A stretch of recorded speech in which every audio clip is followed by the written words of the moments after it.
We welcome you to SNU Football Field here in Bethany, Oklahoma for today's GAC matchup featuring the Harding Bisons and the Southern Nazarene Crimson Storm. Hello, everyone. James Hill here on the call with you. My partner, Luke McConnell, will join us momentarily. And as you look at this matchup, you know, in football and sports in general, momentum can be such a key thing as you go into ball games. You look at two teams, one of them coming off a huge win last season against one of these squads, and then coming off an even bigger win just last weekend on their home field.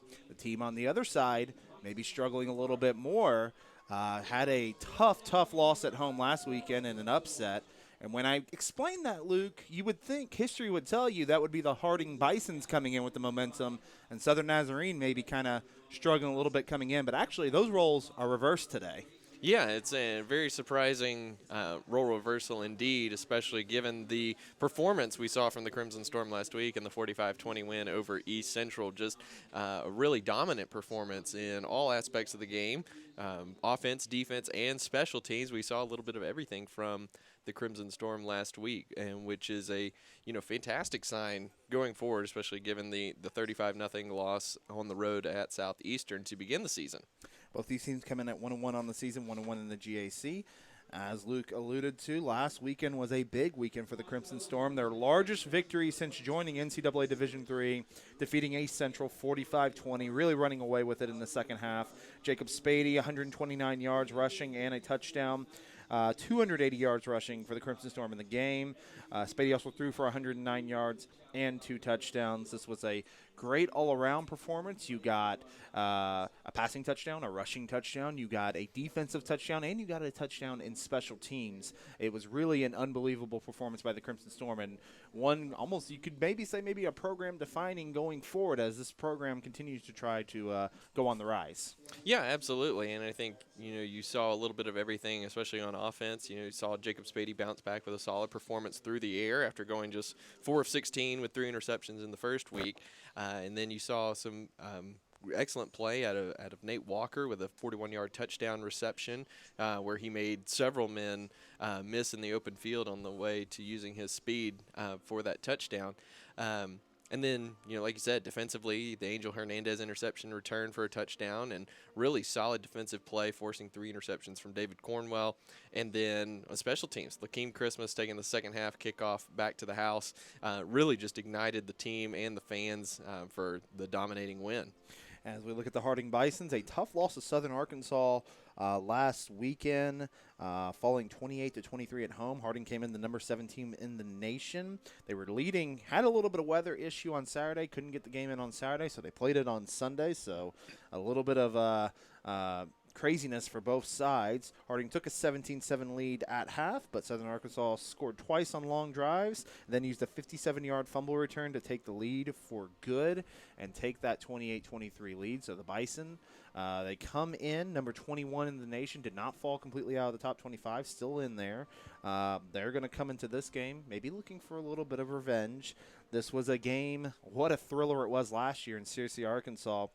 The Bison had a 27-14 lead with 3:57 to play, and the Crimson Storm were able to score 14 unanswered to pull off a huge upset, their first ever win over Harding. They had a touchdown pass from Jackson Hopking to Zach Walker, an onside kick recovery by Reed Roloffs, and then Hopking hit Roloffs to seal the win for SNU and get the 28-27 win. And then from there, Harding was 0-3 at the time. They rolled off 11 straight wins, went into the NCAA semifinals, where they eventually fell to Texas A&M Commerce, the defending national champions. So that is the game we're looking at here this afternoon at SNU Football Field. And, Luke, as we kind of go into and start looking at the matchups, we start with the Harding offense. This is a hard offense to defend, obviously. A young offense that has a lot of talent, but that option attack always really an assignment type of football that you have to play. Otherwise, this team can run all over you. Yeah, the triple option poses a number of challenges, not the least of which is the challenge of just buckling down and playing simple assignment football. But I think from a schematic standpoint, you kind of throw everything out the window. I mean, there's nothing that you can really take from defending other offenses to defend a triple option offense and vice versa. The way you defend a triple option offense, you would never think about defending a spread offense or anything similar in the same way. So, you kind of, when you face a triple option offense, you're completely throwing everything out and focusing on something entirely different. Whereas, every other week you can take things from other games and implement those against other teams. So, yeah, the triple option does pose a number of challenges. And like you said, it's a very young backfield for Harding this year. All sophomores, fullback, quarterback, and both slot backs are all sophomores. Preston Payton leads the charge at quarterback there. Cole Chansey at fullback, and then Tristan Tucker and Taylor Bissell are the slot backs there. And so you've got a big youth movement there, and so you can expect this Harding offense to be solid for years to come. And, the biggest thing for the SNU is to, avoid getting cut. And I know that they were practicing all week. The scout team was just basically just going out and cutting all the defenders just all week long, just practicing, them getting used to being cut on every single play and working on trying to avoid that so that they can make that play. With the offensive line cutting all the time, they're firing off the ball really quickly. They're firing off the ball really hard, and you look at the tape, it looks like they're in in a track stance. All they need is starter blocks, and they'd be ready to run a 100-meter dash. It'd be a slow 100 meters, but it would be 100 meters nonetheless. I think the key, they're going to be looking to control the clock, and SNU needs to, just play simple assignment football. Yeah, as you look at the rushing offense for Harding, number 2 in the GAC, number 21 in the nation, averaging 245 yards a game. Obviously last in passing offense, but we understand why in that case, as again, their bread and butter is going to be on the ground. Total offense actually checks in at number 10 in the GAC at 334 a game. But the big stat you'll see, both with SNU and Harding, but in this case for the Bison, number 4 in the conference, number 21 in NCAA in time of possession at 34-40. And we'll talk a little bit more about it, but that's probably going to be the most interesting battle today is who's going to win that time of possession battle.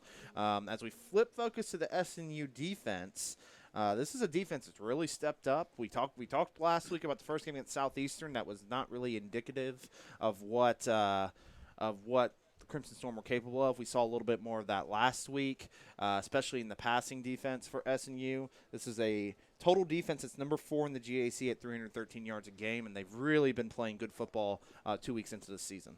Yeah, and last week the secondary really had a chance to shine against a quarterback with a big arm and some talented receivers for East Central, and they completely shut the Tigers down last week. And it was really impressive showing, a couple interceptions from the secondary, and just really flying to the football and making big plays. And I think the speed that the secondary has for SNU is going to be extremely important this week. As far as flying to the football, making those sure tackles in space, because there's going to be a lot of opportunities for them because everybody's going to be blocked up front or cut. They're going to be on the ground, and it's important for the secondary to come in and stay tight and make those plays when they can in the run game. It's a different animal for the secondary. You're not used to playing close to the line of scrimmage and making all your tackles within kind of a 5-yard box of the line of scrimmage. They're used to being downfield, making plays, and running with receivers, but that's just not going to be the case this year. But you can't be too aggressive because that's when the triple option hits you with that deep pass. Harding's only attempted 10 passes this year, but they've completed 8 of them. So there you go. It's a great ratio there for them. But you have to be aware of whenever that play action pass is going to come. So you can't get too aggressive if you're the secondary. But again, just like last week, I think the secondary is the key for the SNU defense today. Well, and you got to think the good thing, if you're Andy Lambert looking at this matchup, your secondary has been so good this season. Number 1 so far in the GAC as far as pass defense. And, Jaquel Davis, Dorian Harris, Josh Jordan, Anthony Stevens, that's your starting secondary right there, and they've been terrific. And whenever you have a really good athletic secondary like SNU does, and obviously what will be key in a matchup like this is that you can play man with your defenders, and you don't have to worry so much about trying to hide one of your defenders to in coverage. You can play man, which can help your linebackers and your defensive line get more pursuits of the football. Absolutely, and the linebackers had a great week last week as well. Trayvon Hadley, the freshman, has been playing really, really well to start this season. I think he'll be a big key at his outside linebacker position. And Angel Hernandez, who had the pick six last week, he's both outside linebackers have a big role to kind of set the edge, force things back to the middle, or make that tackle in space. So it's really important for them to play well today. Absolutely, and we'll see how that D-line, as we've said with Harding, there's some big boys on that front line, led by the center Bryce Bray, who makes his 40th consecutive start, so some experience on that line as well. So they're going to have to make get some penetration throughout the game and wrap up, because as you can see, it's a little bit of a gloomy day out here with some rain falling down. You're going to have to be able to wrap up and bring this tough offense to the ground. As we flip sides and look at the SNU offense, this is an offense. It's still having some struggles. They were able to get some running game going, and they come in fifth in the GAC in rushing offense, 199 yards a game, just a shade under 200. 11th in the passing offense, so we get the two worst passing teams in the GAC today. Usually sets up for a less than 3-hour game. And then the total offense last in the GAC at 289 yards a game. Third in time of possession at 36-34. So that time of possession battle, again, is going to be huge here this afternoon. And, Luke, when I kind of look at this offense, we know it's going to go through Jacob Spady, and it's going to depend on the plays Jacob Spady can make. And I think the question that you got to ask is, who else is going to be able to step up today and be a playmaker for this SNU offense? Yeah, and that's the great question. Spady's carried the ball primarily through the first two games. Very few carries for the other running backs in the backfield. They've gotten it to some wide receivers at times. Nate Walker, I think, is going to be the key player today for the SNU offense. We're going to spotlight him a little bit right now. And as far as the speed that he possesses is pretty much unmatched on the SNU offense. He can get to the edge. He can turn the corner. He can make people miss in the open field. He's got a lot of talent. And, the philosophy today for SNU is they're going to try to just beat Harding's defense, which has a lot of big guys, big, stout, strong guys. They're just going to try to beat them to the perimeter. They're going to crack down on the defensive ends, the outside linebackers that are scraping off to make those plays on the outside. And they're just going to try to beat Harding to the perimeter almost every time and see what their speed can do. And Nate Walker's going to be a huge part of that. Last week, he had several carries for big gains, and he had the 41-yard touchdown reception that was really, a screen pass essentially, right at the line of scrimmage, where he just made a couple men miss and took it to the house by outrunning the whole defense. So he is going to be, I think, the biggest key for SNU today. And just like we saw last week, if SNU is able to have success on the perimeter, I think you're going to see some success from Spady on the inside between the tackles in the second half. Is what happened last week. Spady was not very good running the football in the first half, and as the game went on in the second half, East Central was a little bit more stretched out to the perimeter, and Spady found a lot of success in the second half running the football. So I think that's what you're going to see today for the SNU offense. Of course, the other one that will be interesting is Reed Roloffs. We mentioned earlier in the broadcast he was a huge playmaker for this team in the upset over Harding last season. So you got to imagine Roloffs, when they do go to the passing game, you got to imagine that is one guy they're going to be looking at throughout the afternoon. But they're going to get a tough test here with a very aggressive defense and a very big defense, as you mentioned. And, we talk about the battle between the rushing games. We saw both these teams pretty strong in the rushing games, and both these defense are pretty good at stopping the run, especially the Harding Bison, number 1 in the GAC, only allowing 75 yards a game on the ground. That's also number 17 in NCAA Division II. They're the number 3 team in the GAC in total defense at 309 yards a game, where they have struggled a little bit, and you'll see SNU maybe take some chances, especially with some of their taller receivers, some guys like Devin Brady, maybe a Reese Carlson. They are number 9 in the GAC in passing defense at 233, allowing about 233 yards a game. Some of that could be to some of the competition they've seen, but there could be maybe they find some openings and some weaknesses where they can really attack this Harding defense. Yeah, absolutely. And, they've kind of, I think, to a degree, that number might be a little skewed just because they got up so quickly against Southern Arkansas last week, and Southern Arkansas really started to air the ball out, from the first quarter on, and maybe kind of changed up their philosophy a little bit. But yeah, Harding has a lot of big guys on the defense, both on the defensive line. You got Nick Andrews at defensive tackle. He's 6'4", 315, just a mountain, and he's only a redshirt freshman. Huge guy. And then defensive end, TJ Winslow, I think, is going to be a key player for SNU to have a handle on. He's 6'4", 250. He's the guy that they're going to be cracking down on a lot on those perimeter runs. I'm glad I'm not the one doing that, because I don't want to hit a guy who's 6'4", 250. So that containing him and not letting him get on the outside is going to be huge. Jacory Nichols from the safety position, he's only 5'6", 155, but he flies around the field, makes a lot of big plays for the Harding defense. So he's going to be a guy that you're going to see come up in run support.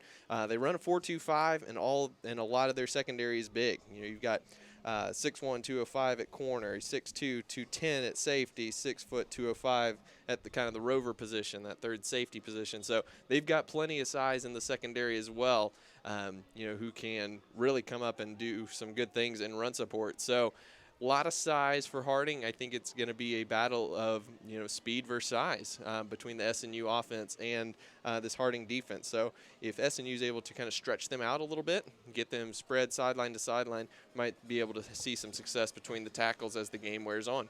And before we go on and look at our GAC standings and then week 3 of the GAC season, I would be remiss. We've talked about both offenses, both defenses, but at least for Southern Nazarene, I do have to mention the special teams so far. Special teams have been really strong for the Crimson Storm. Obviously, Lakeem Christmas had a big kick return for a touchdown last weekend that really broke that East Central game open.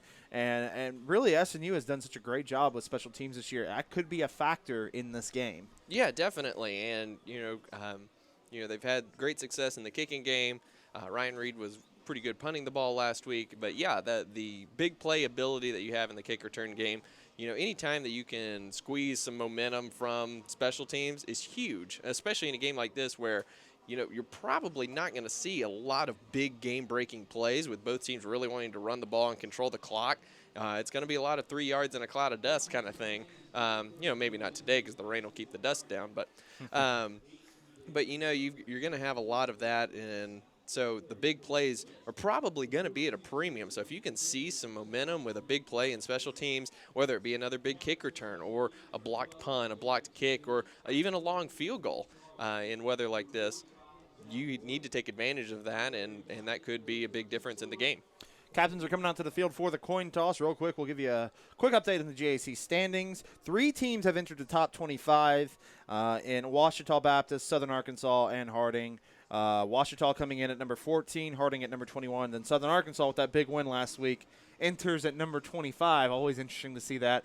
Even though they beat Harding, Harding remains ahead of Southern Arkansas in the national standings. Mm-hmm. But I guess Southern Arkansas more concerned that they're ahead in the GAC standings. Ouachita, Southern Arkansas, maybe the surprise so far this season, Oklahoma Baptist, all sitting at the top at 2-0 right now. You've got a convoy of teams in the middle: Harding, Arkansas Monticello, Henderson State, Southeastern, Southern Nazarene, and Southwestern all at 1-1. And then sitting at the bottom, Arkansas Tech, East Central, and Northwestern all at 0-2. As we just heard, Southern Nazarene will be receiving the kickoff here momentarily as they prepare to enter the field. Your games today: Arkansas Tech taking on that Oklahoma Baptist team at 1 o'clock. Oklahoma Baptist looking to maybe move to 3-0 on the season. Harding and Southern Nazarene about to kick off here at 1 p.m. here from SNU Football Field in Bethany. Our other games today, all at 6 o'clock. Henderson State and Alva taking on Northwestern. Over in Ada, you have Arkansas Monticello going to visit East Central. East Central maybe looking to bounce back after that tough loss last weekend. Over in Durant, Ouachita takes a visit to Southeastern at 6. And then finally in Weatherford, Southern Arkansas heads to Southwestern as the Southern Nazarene Crimson Storm enter the field. We're about ready for football time here in Bethany. And Luke, as we get ready for kickoff again, kind of run through what are going to be the keys for both teams today to come away with a victory. I think for Harding, I think the key for them is going to be control the clock offensively. Whenever you're unable, when you run the triple option, whenever you're unable to control the tempo and can't sustain drives, it becomes very, very taxing on your defense very quickly. So I think for them, the key is to sustain drives and control the clock. For SNU, it's use that speed, both sides of the football. The secondary, I think, is going to play a big role on defense today with their speed and their ability to come up and run support very quickly and make those open field tackles. And for offense, getting the ball in Nate Walker's hands and using that speed to the perimeter to stretch the Harding defense out. I think SNU's speed on both sides is going to be their key today. Big early matchup here in the GAC. As we said, both teams coming in at 1-1. As you can see, an overcast day here in Bethany. Rain is falling, nothing too heavy though. The Bison kind of remind you of the Colorado Buffaloes a little bit. White tops, gold helmets, gold pants, black numbers and trim. On the other side, SNU in their home, all maroons with the white helmet, lightning bolt on the side. Kicking off for the Bisons, number 18, Cameron Scott, Lakeem Christmas, and Jaquel Davis back deep. It's football time here in Oklahoma. And we got a big one here for you this afternoon. The Harding Bison and the Southern Nazarene Crimson Storm. We are underway. Christmas is going to let it bounce, and he'll take it at the 5. Looking for some space, and he will be hit around the 13-yard line. Taken down by Taylor Streeter, and that's where SNU will start its drive. Christmas was, I think, hoping to inch that one out of bounds and get better field position. Instead, it stays in, and SNU going to get a tough start. Yeah, and just that's a tough decision because it looked like it was going to go out of bounds, and that first bounce just kind of stayed right where it was. So couldn't take the risk of another bounce and letting that go out then. So unfortunate starting field position for SNU, but a good safe play from Christmas, not chancing anything. Jacob Spady, the senior 6'5" quarterback. And in the backfield with them, Alfred Greer, the freshman, getting the start. It's going to be an option read. Spady will keep it left side, picks up maybe a yard, and that'll make it 2nd and 9. Alfred Greer getting the start for SNU after a big touchdown run in closing time last week. Really exciting to see for the freshman. Yeah, all coming in the fourth quarter. He finished with 97 yards, the majority of it coming on that 81-yard run, but he showed a lot of pop, and he's getting the start today in the backfield. Pistol formation, 2 receivers to each side of Spady. Spady, a hard count, going to look over to the sideline. As you can see, just a big Harding defense. You can tell some big guys on that other side of the ball. Now they'll set up a shotgun formation. Greer to the right. And it'll be a quarterback draw. That goes nowhere. That one may have lost a yard. And it'll be 3rd and long here for the Crimson Storm. Bison not fooled there. Yeah, linebacker Chris Wine in there with the tackle, the junior. He's 6'1", 225, and his fellow linebacker, Sam Blankenship from Union High School in Tulsa, 6'3", 225. So like you said, big size across all levels of the defense. Defensive line, linebackers, secondary. There's not a hole in this 4-2-5 defense for Harding. 3rd and 9 for the Storm. Shotgun formation, 2 receivers to each side. Walker comes in motion, play action. Just gets it off to Brady, who can't hang on to it. Brady actually had a little bit of space. Spady got a lot of pressure there. Looks like it was from number 8, TJ Winslow, and it's a 3-and-out for the Crimson Storm. Yeah, good play design. Brady with the drop there on the screen pass. Not sure how far that would have gone with Blankenship right there as well, but a good play design, I think, to kind of utilize a little bit of speed, get the defense flowing the opposite way. Just didn't work out on that possession.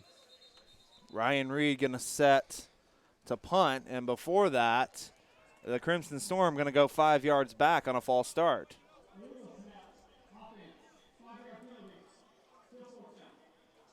So an illegal snap, false start if you will, and Reed will set up again. So not the ideal start for SNU, not only going backwards, but this could give the Bison really good field position to start out as Frank Herbert, senior DB from Pensacola, is going to wait on the punt. Reed's kick is away. Herbert set up around the 45, and he muffs it. It's on the ground, and he finally picks it up. You could tell he was up a little bit around the 48. He had overran it, tried to go back and make the catch, and very fortunate there to come away with the recovery. Yeah, all things considered, a good little change of possession there for SNU with, a good snap, good kick. With the rain and a wet ball, you don't want to, just muff that, and Ryan Reed did a good job getting that kick off, and a very nice kick at that. We'll take our first break of the game. 13:20 to play in the first quarter. No score between Southern Nazarene and Harding.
First quarter here, Harding and Southern Nazarene. A tough start for the Crimson Storm. Couldn't get anything going on their first drive.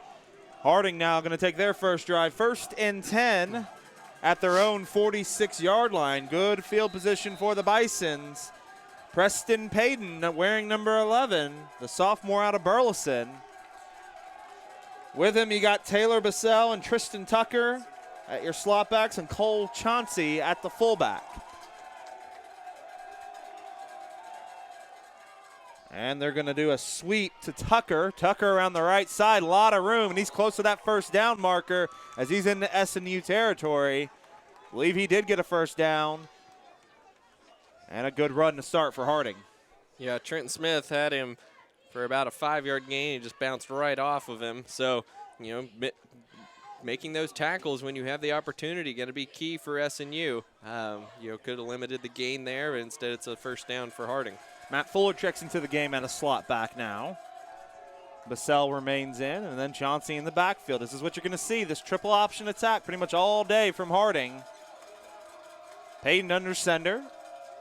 And it's going to be Chauncey just straight up the middle.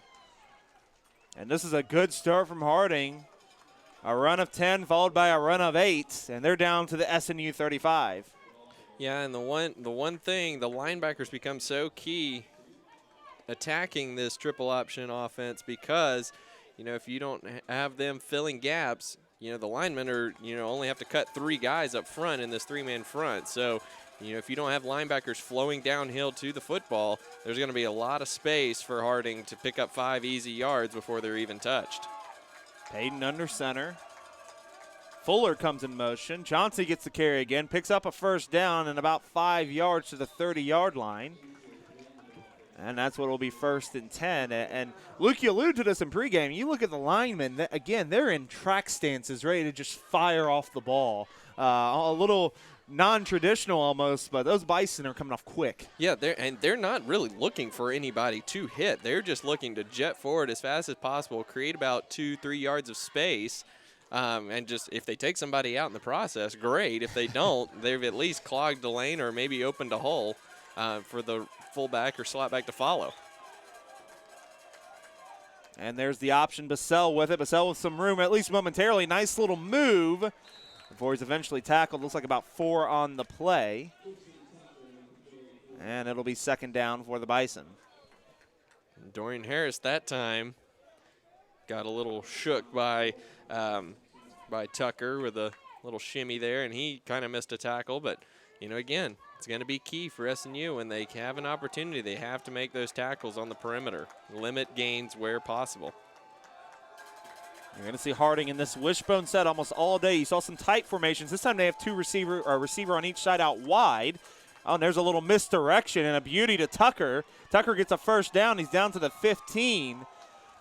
So almost, I guess, their version of a counter, if you will. Mm-hmm. And a beautiful one is Harding in business. Yeah, that was a beautifully designed play, complete with the left-handed handoff from Payton to Tucker. Yeah, exactly that. Just a simple variation on a traditional counter play.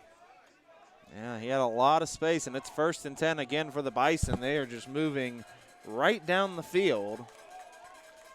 Back in this wishbone set now in a more of a tight wishbone set. Chauncey right up the middle. Only gets about 2 that time. Probably the best penetration we've seen from SNU so far on this drive. And it'll be 2nd and 8. Agreed, and that was a good job by the lineman getting in there. Angel Hernandez got around his block to get in there and make that tackle. Exactly, you know, that's exactly what you have to see. You have to see from the SNU defense.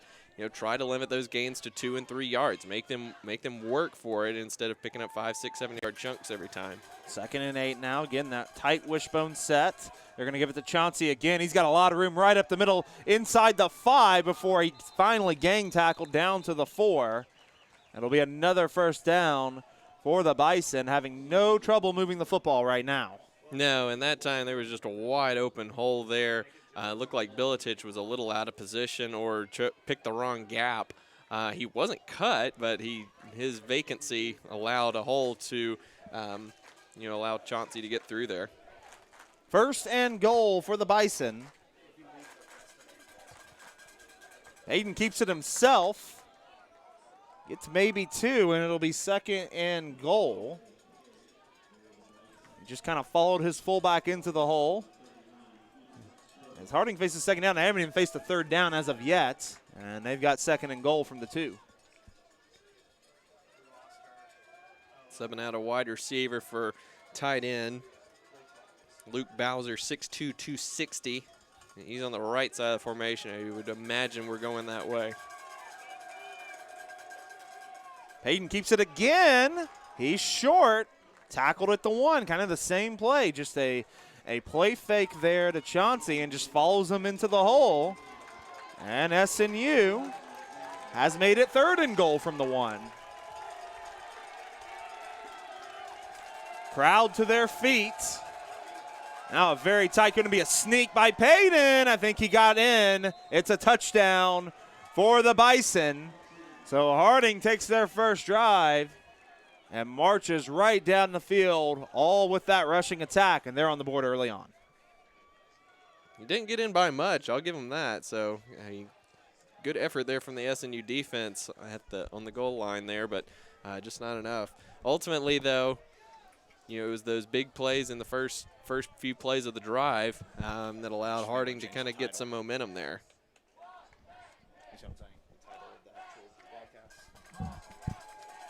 So on for the extra point, Cameron Scott.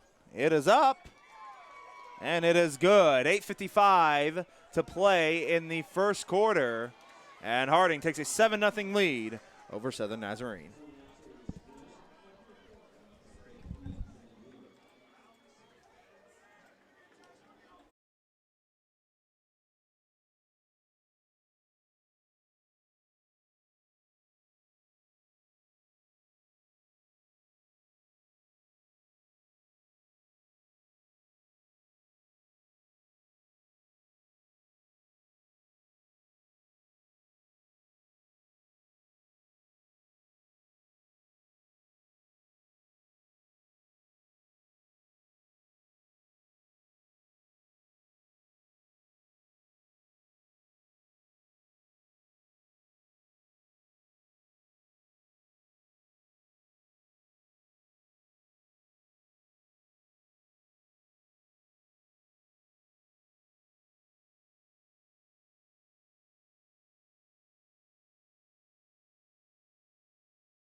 $8:55 to play in the first quarter. Harding marches down the field and takes a 7-0 lead over SNU. Scott set to kick off. Christmas and Davis back deep for the Crimson Storm. And we are set here. Christmas going to take it at around the 2-yard line. Christmas going to his right side, trying to make a man miss, and he cannot. Great kickoff coverage there by the Bisons. Dylan Hendricks got down there quickly and was able to corral Christmas. And again, it's going to be tough field position for SNU. Yeah, Hendricks with great coverage there. Nobody blocked him, or if they did, they didn't do a very good job on it. So just really nice coverage there from Harding, and Christmas maybe a little bit hesitant as far as picking his holes there, but he didn't exactly have a lot of space to work with there. So we'll see what SNU is going to be able to do here on offense.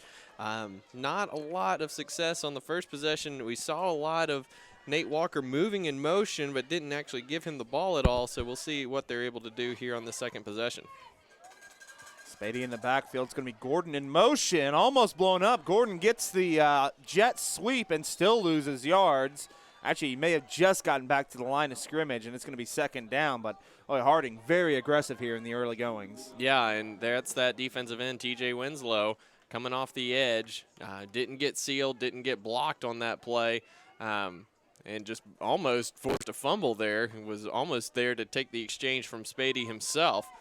So SNU needs to do a better job of containing him. I know he's big, 6'4", 250, but you got to block that guy if you want any success on the perimeter. Almost a disastrous play. SNU already down to 10 seconds on the play clock, and they still haven't gotten their play in. Now down to 5 seconds. And it will be a read option. Spady right up the middle and picks up a few, but again, it's going to be a 3rd and long here for the Crimson Storm. And right now you can see up front, this Harding defensive line and linebackers are just dominating as a front 7 right now. Yeah, and it's kind of interesting SNU choosing to go up the middle a little bit more than I would have expected to start this one. A lot of read option, but still not a lot of design plays to the perimeter as well. So we'll see what they're able to do here on this 3rd and a long 8. 3 receivers to the right of Spady as they will get in a shotgun formation. Nate Walker in the backfield now moves to the right side. They're going to have to hurry to get this play off. They just do, and it's a handoff to Walker on 3rd and 8. Walker's got a little bit of space, but he's going to be short of the first down. Interesting to see SNU not really trying anything through the air, even in some long situations, and the Crimson Storm will have to punt. Yeah, I think this is a little bit of kind of feeling out what Harding's going to try to do defensively. So, a very solid play there from Nate Walker. A lot of speed, but just not enough for the first down. But I like the play design, and I like what they were able to do there. I'd like to see them maybe use that a little bit earlier in the possession so that you're able to set yourself up with 3rd and short. Reed back to punt. Gets a high one. Good kick by Reed. Taking it at the 35-yard line is Herbert, and he doesn't have much to go. Finally, though, SNU wraps him up. He was able to break a few, but maybe only 2 yards on that return, and that's while Harding will start. Yeah, good coverage there. It looked like I think Jaquale Davis was the first one down there to make the initial hit, and a gang of Crimson Storm players were able to follow up with the tackle to limit that. But, yeah, an excellent kick by Ryan Reed to give the defense some good position to work with here. It's a 10-play, 54-yard drive to start for Harding, and they're looking to get it going on their second drive. Preston Payton under center in this wishbone set. A receiver to each side. And his 2 slot backs and his fullback in the game. And they're going to get it out to Bassell, and he makes one miss, and that. SNU, that's where they got to come through. They got to be able to wrap somebody up in the backfield in those situations. Bassell picks up about 5. It'll be 2nd and 5. Yeah, Bassell also from Burleson. Different, high school teammates with Preston Payton. So they've got a little bit of familiarity with one another. And so the 2 sophomores making things work for Harding here. Harding so far moving the ball very, very well on the ground. And there's the option. And around the right side is Tucker. Hernandez got caught up inside, and Tucker used his speed to outrun him and get into SNU territory. Another big gain for the Bisons, where it'll be 1st and 10. Yeah, there's no shortage of talent in that backfield. Payton making great decisions here as far as where to keep and where to pitch. Excellent job there on the pitch to Tucker. And Tucker, a lot of speed there on that play. You saw a little bit of motion there by Tucker, and now you don't really see this a lot in an option read where they will do a hard count and then look to the sideline for another play. We've seen it a few times here with the Bison in the early going. And again, Payton's going to pitch it out to Bissell, and that is the best play so far for SNU. Josh Jordan coming up and making a play, and that's what SNU is going to need from their safeties. That was the best assignment football we've seen so far. Yeah, and that's exactly what we talked about in the pregame. The secondary with their speed has got to be able to come up and run support and make some plays. And Josh Jordan with the great play there, coming up and limiting them to a 2-yard gain. You've got everybody for SNU right now within 8 yards of the line of scrimmage, so they're already condensing their, how far they're spread out, at least from the beginning of the game, and it'll be interesting to see if they condense even more. 2nd and 8.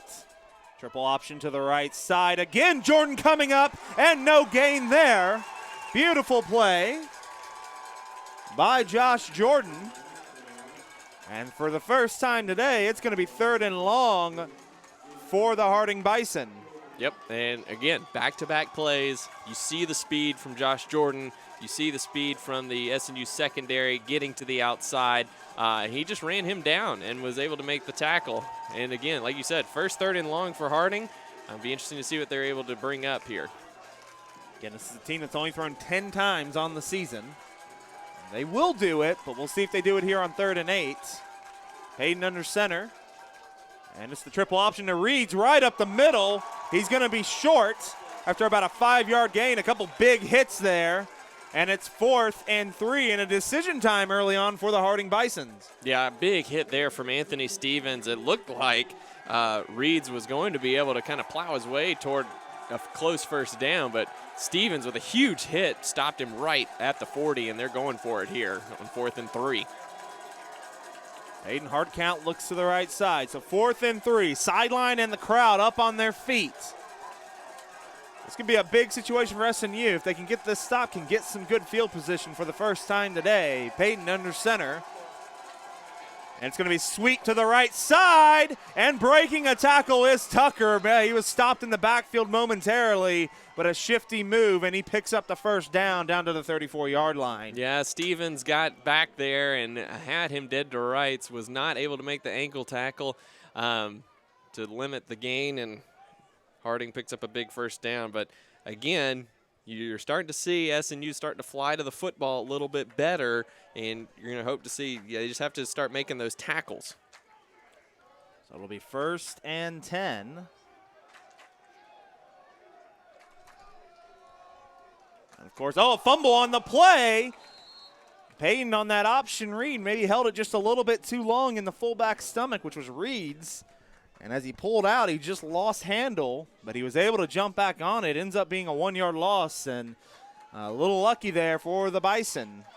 Yeah, first semblance of a mistake from Harding today, and now it puts him behind the sticks. We'll see if SNU can take advantage of a 2nd and long situation and limit the options going forward in this possession. So again, under center is Payton. He gives it to Reeds right up the gut. Picks up a few, and it's going to be 3rd and 8 again here for the Bisons.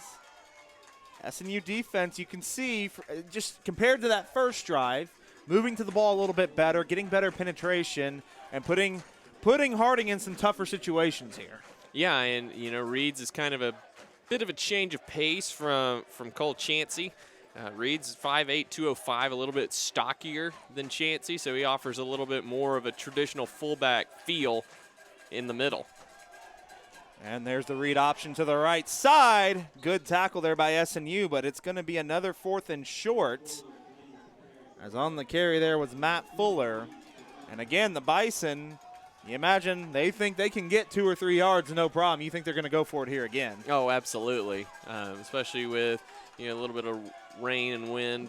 Absolutely need. Well, actually, the wind really not much of a factor, but the conditions definitely warrant going for it on 4th and short, especially with you controlling the clock, first quarter winding down, and a touchdown lead.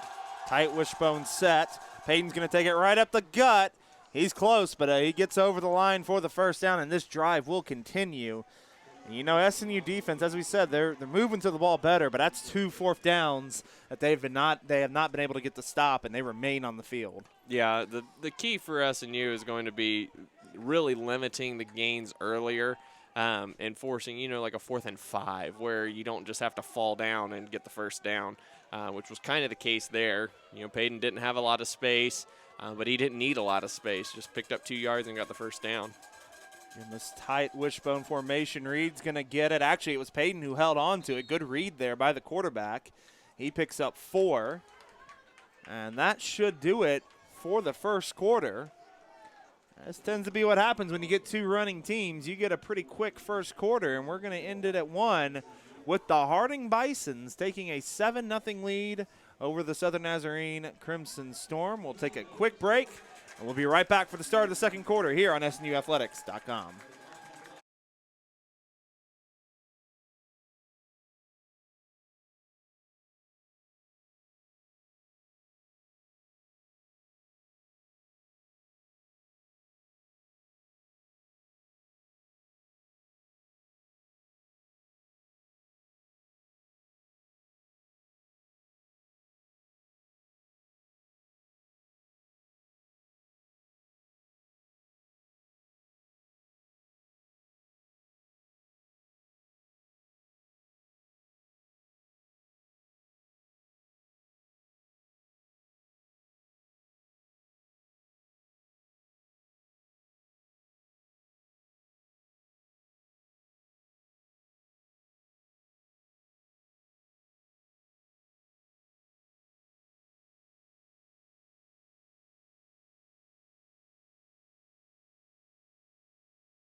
Start of the second quarter, Harding leading Southern Nazarene 7-0. It's been all Harding in the first quarter. They ran 21 plays for 98 yards. Southern Nazarene, on the other hand, only ran 6 plays and only 9 yards to gain there in that first quarter. 10 minutes and 53 seconds. That's how much time Harding had the ball. So that Southern Nazarene defense has already been on the field for quite a bit. As we're ready to start the second quarter, that tight wishbone set led by the quarterback, Preston Payton, 5'11" sophomore out of Burleson. He's looked good so far. Omar Reeds is the fullback. Omar Reeds is going to get a carry, and he picks up a few, but it's going to be 3rd and manageable again for the Bisons. You'd like to see a negative play here for SNU. Force a 4th and long or a field goal attempt. You don't want any positive yardage because the way Harding's moving the football, they're going to go for it if it's 4th and 2 or less. And Harding has not had a negative play yet except for the fumble. So again, that tight formation in the wishbone. And it's going to be Reeds again. He's right up the middle. He's got the first down and down to the 11-yard line. And just right now, it's one thing to play your assignment and do your job, but you've also got to come up and make a play. And for SNU right now, that has been a struggle. Yeah, and another problem for SNU is they don't really have any big guys up front. I mean, you look at Marin Biletich, he's 5'11", 264 at nose guard, and that's as big as they get on the defensive line for SNU. So not a lot of big guys that are going to knock the offensive line backwards. Payton on the triple option, keeps it himself. He's going to the right side. He's going to try to get into the end zone. He's out of bounds at the 1. That should be enough for a first down. And it'll be 1st and goal for the Bisons. Yep, just a nice read. Just followed his blocks and was unable to outrace the defenders to the corner there, but still 1st and goal, and this is going to go right up the gut. Gotta imagine so with Romar Reeds in the backfield, and he's going to get the carry right up the gut and into the end zone. Touchdown, Harding. 2 long, sustaining drives for the Bisons, and they get 2 4th down conversions. And right now they carry all the momentum as they wait for the PAT. Yeah, SNU is going to have to figure something out defensively, whether it be put more men up on the line of scrimmage, put a bigger front up there, or just put more men in the box because they're just getting blown off the line of scrimmage right now, and there's nothing that they're able to do as far as getting any sort of penetration to force a negative play or limit that gain to 1 or 2 yards. They just don't have the physical capability at this point with just this three-man front. The extra point from Cameron Scott is good. 13:26 to play in the second quarter. Harding 14, Southern Nazarene 0.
$13:26 to play in the first half. 14-0. Harding leads.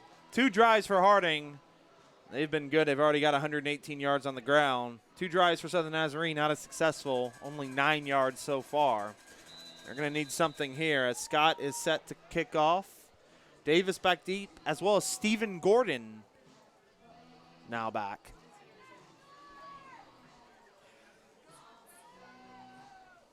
The kickoff coverage has been very good for the Bison so far. Davis going to take it at the 6. Going down the right side. Gets to the 20. And gets over the 20. So it'll be the best starting field position for SNU so far. You can see what the Bisons, they're sending just a high kick kind of into that corner. And they're just sending all of their kickoff coverage that way. They're doing a good job as well so far today. Well, and that's the best kickoff strategy I think in the game today with touchbacks coming out to the 25 and 20-yard lines. If you've got the speed on your coverage units, absolutely just sky it down where it's not going to be a touchback and allow your coverage guys to get down the field and make a play. Keep them short of the 20-yard line, and Davis had a nice return on that to give them some pretty good field position. Jacob Spady going to go under center here. It's a tight formation, a little bit of almost a triple option look for SNU. Nate Walker around the left side. He's got a lot of room, but a flag is down. Looks like we're going to get a cut block here, I believe. It looks like, or they're going to call a hold, actually. And so that good run there is going to be negated. Yeah, unfortunate because obviously the best offensive play for SNU today. You would have had them a first down, but the hold will bring that back. I thought they call it on number 9, Trey Hills. It looked like he had more of a cut block going, but instead they actually call a holding. It'll be a 10-yard penalty, and it'll make it 1st and 20, so not much easier here for the Crimson Storm. No, and you first get a little bit of momentum with the field position, and now you're back inside your 15-yard line, down 2 scores with a physical defense breathing down your neck. Not a good situation. Greer in the backfield. Greer's going to get the carry. He goes right side, cuts up, and gets out to about the 15-yard line. And again, with that penalty, you're back to the starting field position you've had all day inside the 15-yard line. And, anytime, Harding's put together some good drives, but they've also had field position around midfield twice now, and it makes it very tough on a defense. SNU's got to get some breathing room here. Yes, definitely. And, if nothing else, even if you don't get points here, you've got to sustain a bit of a drive just to give your defense a little bit of a breather. First pass of the game, almost intercepted. Coming across there was Draw Smith. He almost stepped in front of it, and if he could have hauled that in, he could have walked in for 6. Oh, yeah. Dre Smith, the 6'2", 210 senior safety, if he had been looking for the pick, he absolutely would have scored on that. Just came off his route that was covering on Nate Walker and just cut across the face of Reed Roloffs there. Really nice defensive play.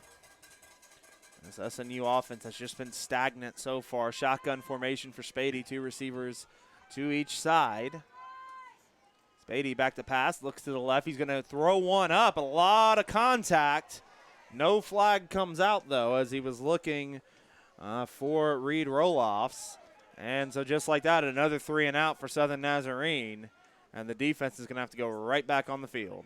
Yeah, not sure if the official thought it wasn't enough contact to throw the flag or just the throw itself wasn't catchable, because there certainly was a lot of contact there. I'm kind of surprised there wasn't something called either holding or pass interference, but would have been a tough play either regardless of the contact for Roloffs, because the ball was well overthrown over his outside shoulder. So the struggles continue for the SNU offense.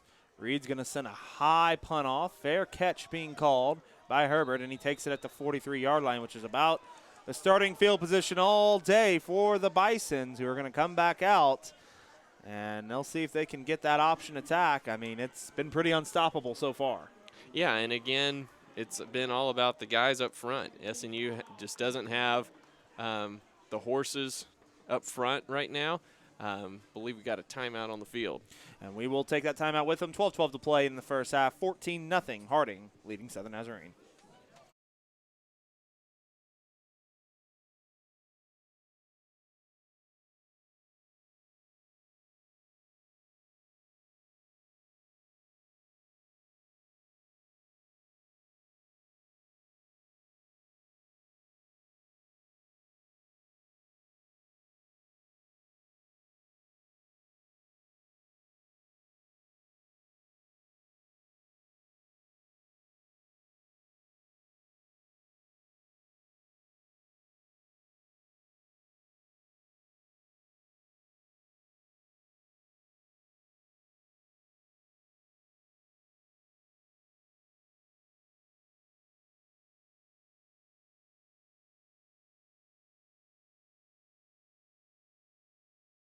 Back here at SNU football field, Crimson Storm trailing the Bisons 14-0. Third drive for the Bisons about to take place.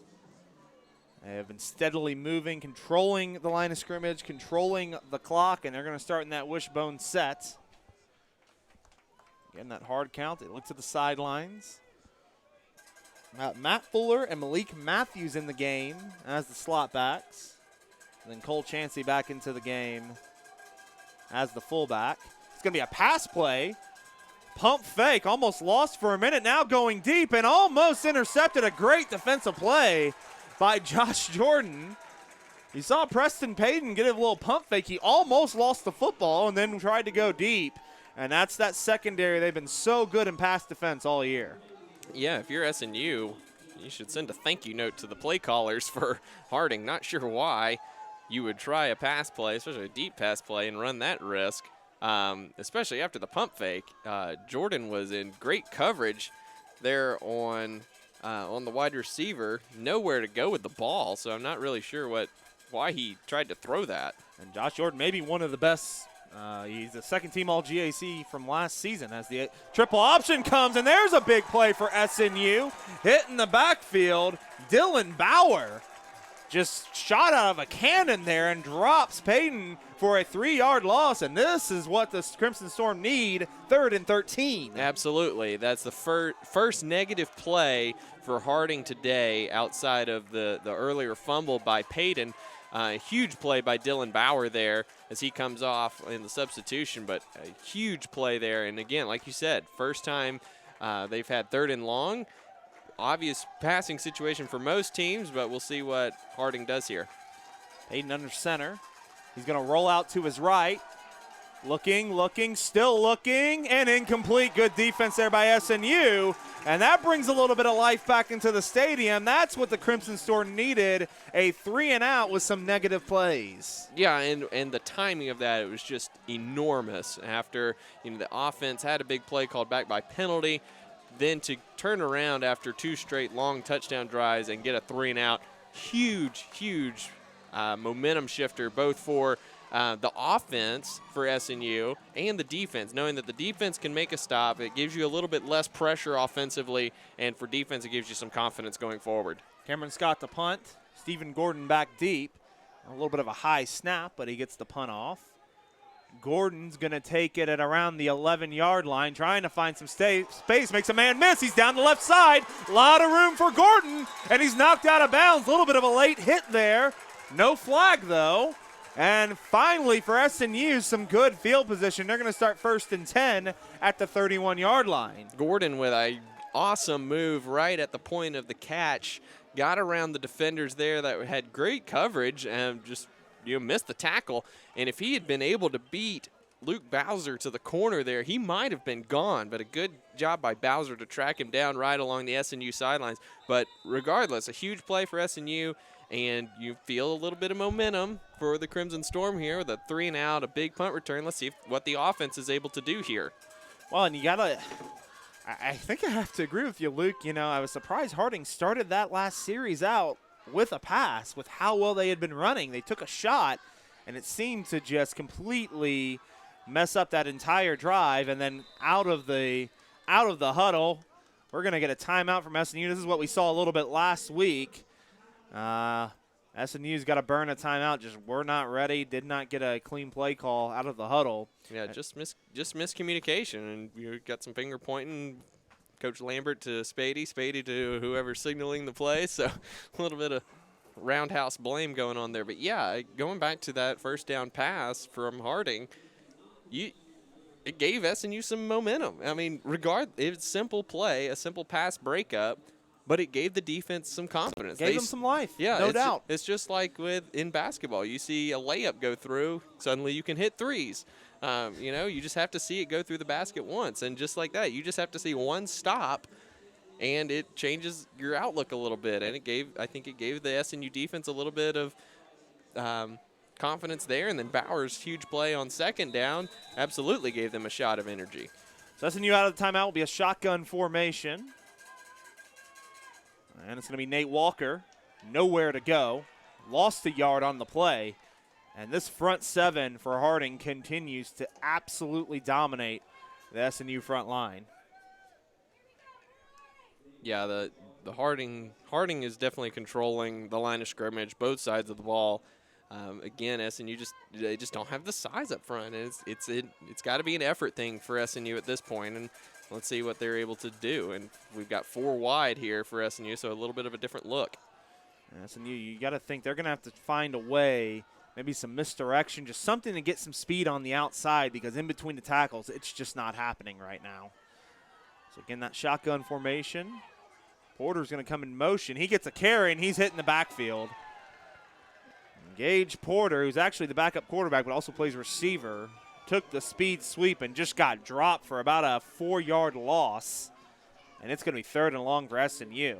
Yeah, I don't necessarily understand the idea of letting that defensive end come upfield unchecked. You're taking a gamble that your guy is going to beat him to the corner in that situation, and that's 2 or 3 times now Harding has said, no, you're not going to beat us to the corner, and that's Jordan Allison, the backup defensive end, as TJ Winslow is off right now, but first string, second string, doesn't matter. Both guys have made that play. Porter's going to go in motion. SNU just gets it off, and it's going to be a false start before they can, and you can just also see with SNU, they just seem discombobulated, just a lot of just the communication is not there right now. They're off on plays. They've had to take timeouts. There's been some confusion with play calls. It's really just been, after such a great effort last week, it's been a little bit of a disaster for the offense so far today, and now they're already back to the 20 yet again.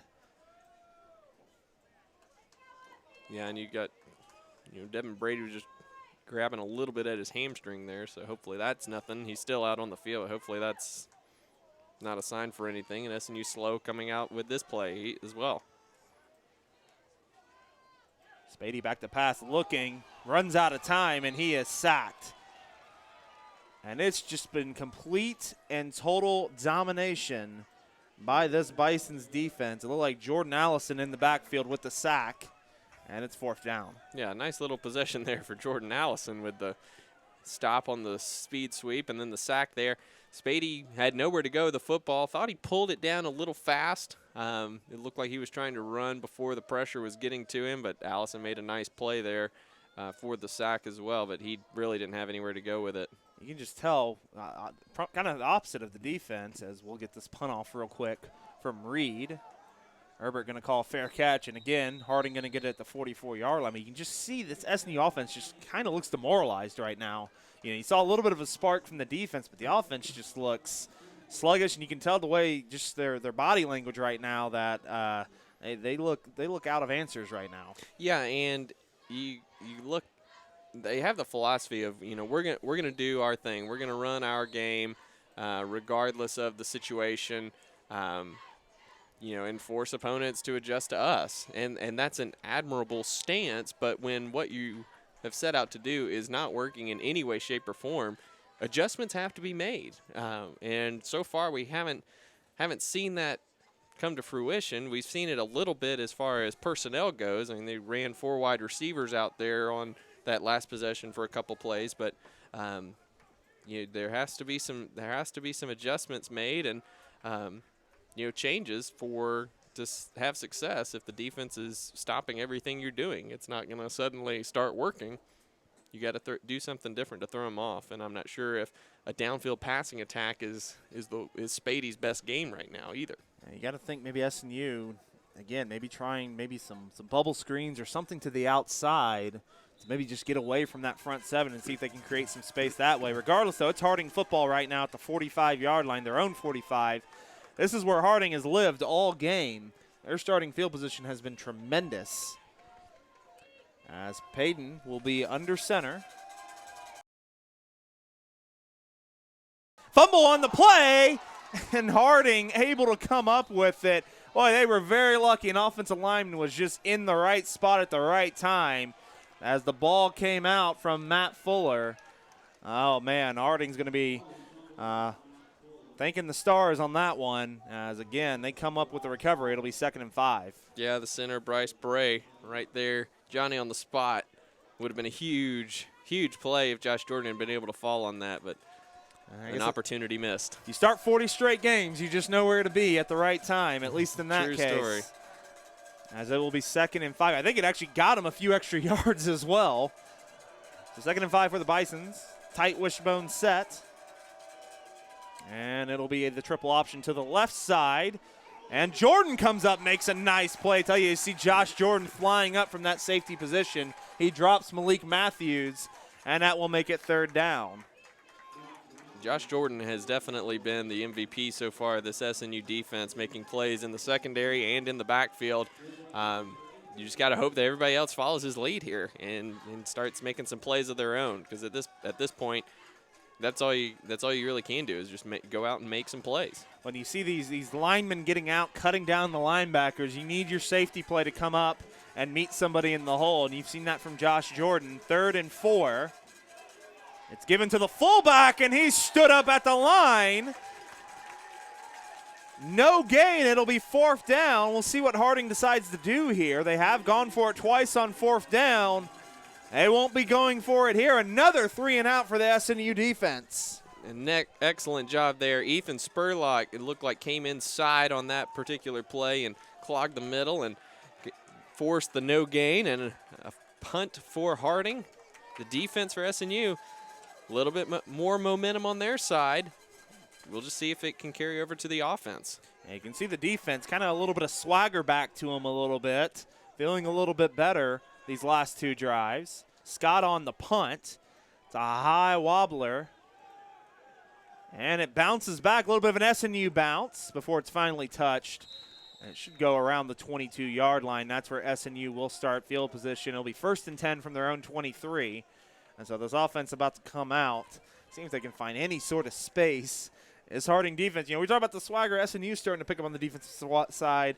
Swagger's been present for Harding since the first whistle. Oh, absolutely, and you know their size is a problem for SNU at this point. You know, with Harding's offensive philosophy, you know, you don't need huge guys to run the triple option. You know, you're just cutting people every time. But you know, SNU's trying to block man-to-man up there, and they just don't necessarily have the size and the girth to take care of it. I mean, you look at just measurables. You've got guys on the offensive line that are trying to block defensive linemen that are bigger than them at almost every position on the field right now. So 1st and 10 for the Crimson Storm at their own 23. We have another kind of timeout here. Not sure what's been going on. We saw this right before the Harding drive. Now they're in the sidelines. It's like they're talking to the ball boy.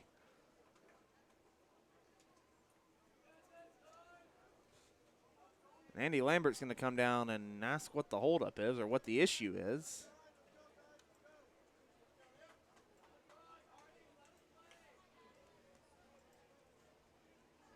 And I think we're ready to go now.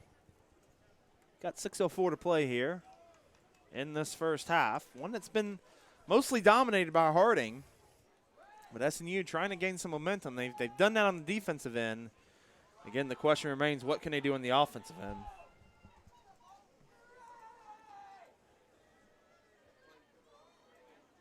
And we are finally set to go. I think. Just waiting for the whistle now. I think it's an issue with signaling. There's a guy on the SNU sidelines who has a small handheld camera, and it seems like the Harding coaches are the ones who are pointing this out to the officials. Not sure if.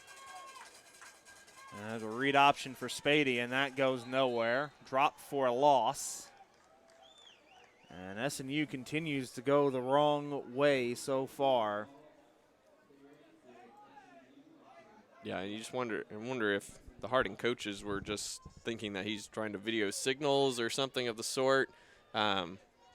Certainly nobody is more paranoid in the world than college football coaches. Oh, not a more paranoid bunch. Or, football coaches in general. We'll just lump them all together. Maybe not high school, but college and pros. There aren't more paranoid people in the entire world than those guys. SNU under center. They're going to give it to Greer. Greer with a little bit of space. Greer up the middle, close to a first down, and he's got a first down. There's a little bit of a spark. Just kind of a quick, just run right off the guard. And a little bit of speed there from Greer. And it's 1st and 10.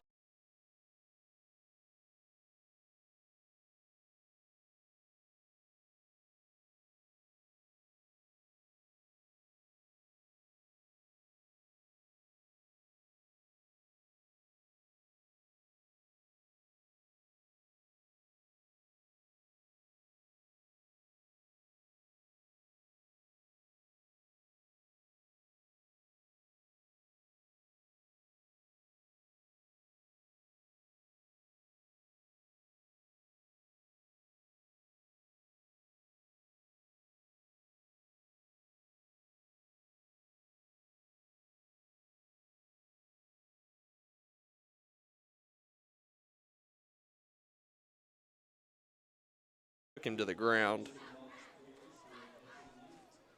Getting down to around 4.5 here in this first half. SNU would love nothing more than a nice, long, sustaining drive to try to get some points before halftime. As Nate Walker's going to take a speed sweep to the right side. And a flag coming in late, way back in the backfield. And this might be coming back. And we've seen penalties a few times kill some SNU drives. First time we've called Jacory Nichols' name today, but the safety for Harding. Again, just like Josh Jordan has been doing in run support for SNU. Nichols flying in and cutting Walker down after just a 3-yard pickup. Looks like this is going to be on SNU, and it will be a hold. So a 10-yard penalty sends SNU the other way.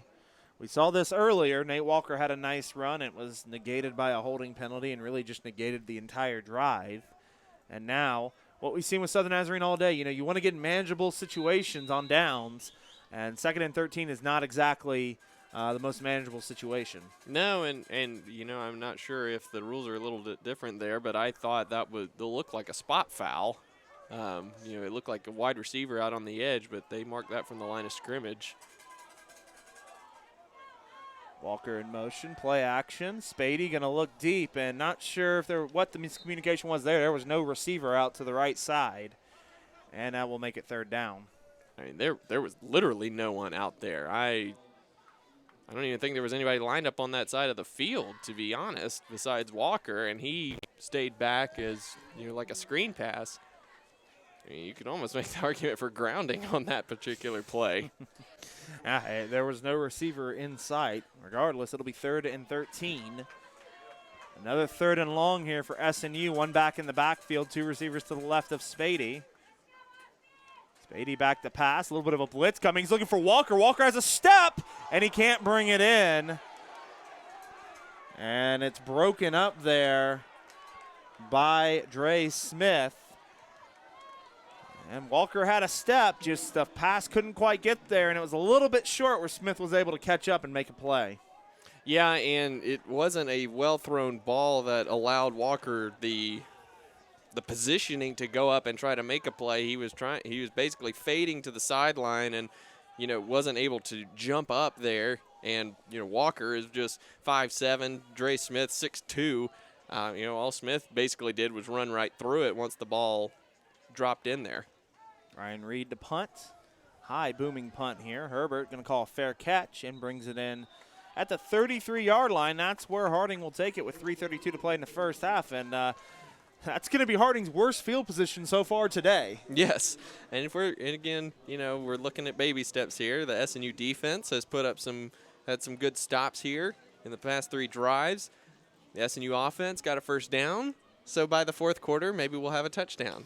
That would be ideal right now. 122 total yards for Harding, only 22 for Southern Nazarene. As they get in this wishbone set, Preston Payton, the quarterback, leading the way. Both starting running backs back in Taylor Bassell and Tristan Tucker. But it's going to be Reeds, the fullback, with the carry. Picks up about 4, maybe 5, and it'll be 2nd down. We haven't seen Chancey in a while. I don't see if I can't tell if he's hurt over there on the sidelines. Can't see him down there with the offensive personnel, so he might be injured. We'll see if we can get an update there. But Reeds has been the fullback of choice since late in the 1st quarter. And he has a touchdown on the day. And there's the triple option. Payton's going to get it over, and it is fumbled momentarily by Tucker. And what you could see there is Payton had to do a kind of a step to avoid a tackler, and it seemed that that option was a little bit off there, and so the pitch was just a little bit off than probably the original point of attack. Yeah, it was a little bit more side to side instead of front to back. So it kind of came across the chest of Tucker instead of right into it. So it looked like just a little bit of a misangled, if you will, on that design. And we're going to get a timeout on the field from Harding. 2:20 to play here in the first half. It'll be 3rd and 7 when we come back. Bisons leading the Crimson Storm 14-0.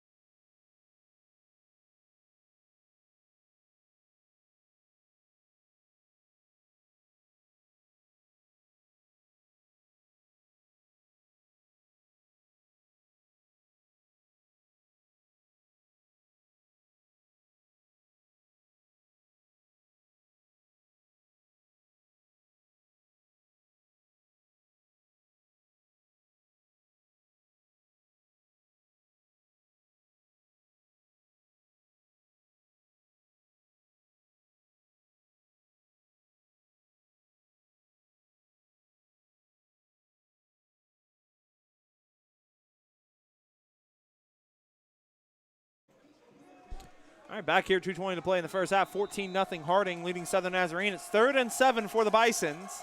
SNU looking for their 3rd 3-and-out as they've stepped it up on the defensive end. Payton going to work from under center in that wishbone set.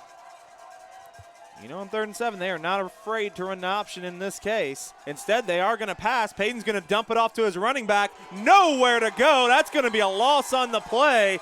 SNU defense steps up again. Daniel Flynn all over the back, and it's 4th down. Yeah, Payton forced to check that one down to Bassell in the backfield, excuse me. Flynn, great job flying to the football and making a terrific stop on 3rd down to force another punt for Harding. So the SNU defense has kind of rallied to the cause here and is making the plays necessary to give the offense a chance. The offense has just been unable to generate any momentum or anything at this point. So we'll see if they're able to come up with something here at the end of the first half. Scott set the punt. Gordon back deep. You wonder if SNU may bring some pressure here. And instead, we got a delay of game on Harding. For the Bisons, probably no worries there. They'll take it, no problem. But for SNU, you may get a little bit, again, your best field position so far today. Certainly. As the Bisons go backwards. And again, I'm interested to see, will SNU bring any pressure here? Nothing could flip a field more there than possibly getting a hand on the punt. They're showing like they're going to come after it. And most come back. High punt. Gordon's coming over. He's going to let it bounce, and it bounces back. And it'll be dropped at the 34-yard line. So SNU has 1:18 to work with before halftime. And the Crimson Storm gets something put together here. Even if you can get Anguiano out for a field goal, just something to maybe get something on the board. Yeah, and I think you've got to try at least to move the ball down the field and try to get some points before halftime, because Harding's going to get the ball to start the second half. So this is your last opportunity, to do that before Harding, comes back to start the second half with the football. So it'll be interesting to see what they try to do here. You've got Greer and Christmas, Walker and Hicks and Carlson out there as your skill guys. And that's what will be 1st and 10 from their own 34. Spady shotgun formation. Carlson's going to come in motion. Play action. Spady looking. He's going to fire deep, looking for Christmas. Christmas trying to get a step, but he was covered pretty well there. That was number 31, Brandon Bryce, all over him, and it'll be 2nd down. Yeah, not a great throw from Spady. Put it too far out in the field from Christmas. But I think Christmas did a very good job of trying to work back to the football there. At the very least, trying to fight through the defender there, you might be able to, work an interference penalty, but he kept fading to the sideline and didn't do a good job working back toward the football there. With Spady, it seems like all his throws have been tries deep. You want to maybe see something short or something at least intermediate to see if they can get a completion for Spady here. Walker comes in motion, another play action. This will be a screen to Greer. Boy, I tell you, Greer had a lot of room, too. If he could have hauled that in, that probably would have been a 1st down and more. That was a great play call, but Greer just drops it. Yep, missed opportunity there for sure. He had blockers in front. Hunter Jones was leading the way, the center, out at the 2nd level, and definitely think Greer could have turned the corner there. And now you got to be, with about a minute to go, minute 5 to go here in the half. You'd imagine that Harding would just sit on it. They're probably not going to try to, take a shot down the field to score before halftime, but it might depend on how this play turns out here on 3rd down. It'll be interesting what SNU's play call is here, and they're going to take a timeout. We've seen this a few times, even dating back to last week, just confusion with the play call. And we'll take a quick break with them. 14-0 is your score at Harding, leading Southern Nazarene, 1:05 to play in the first half.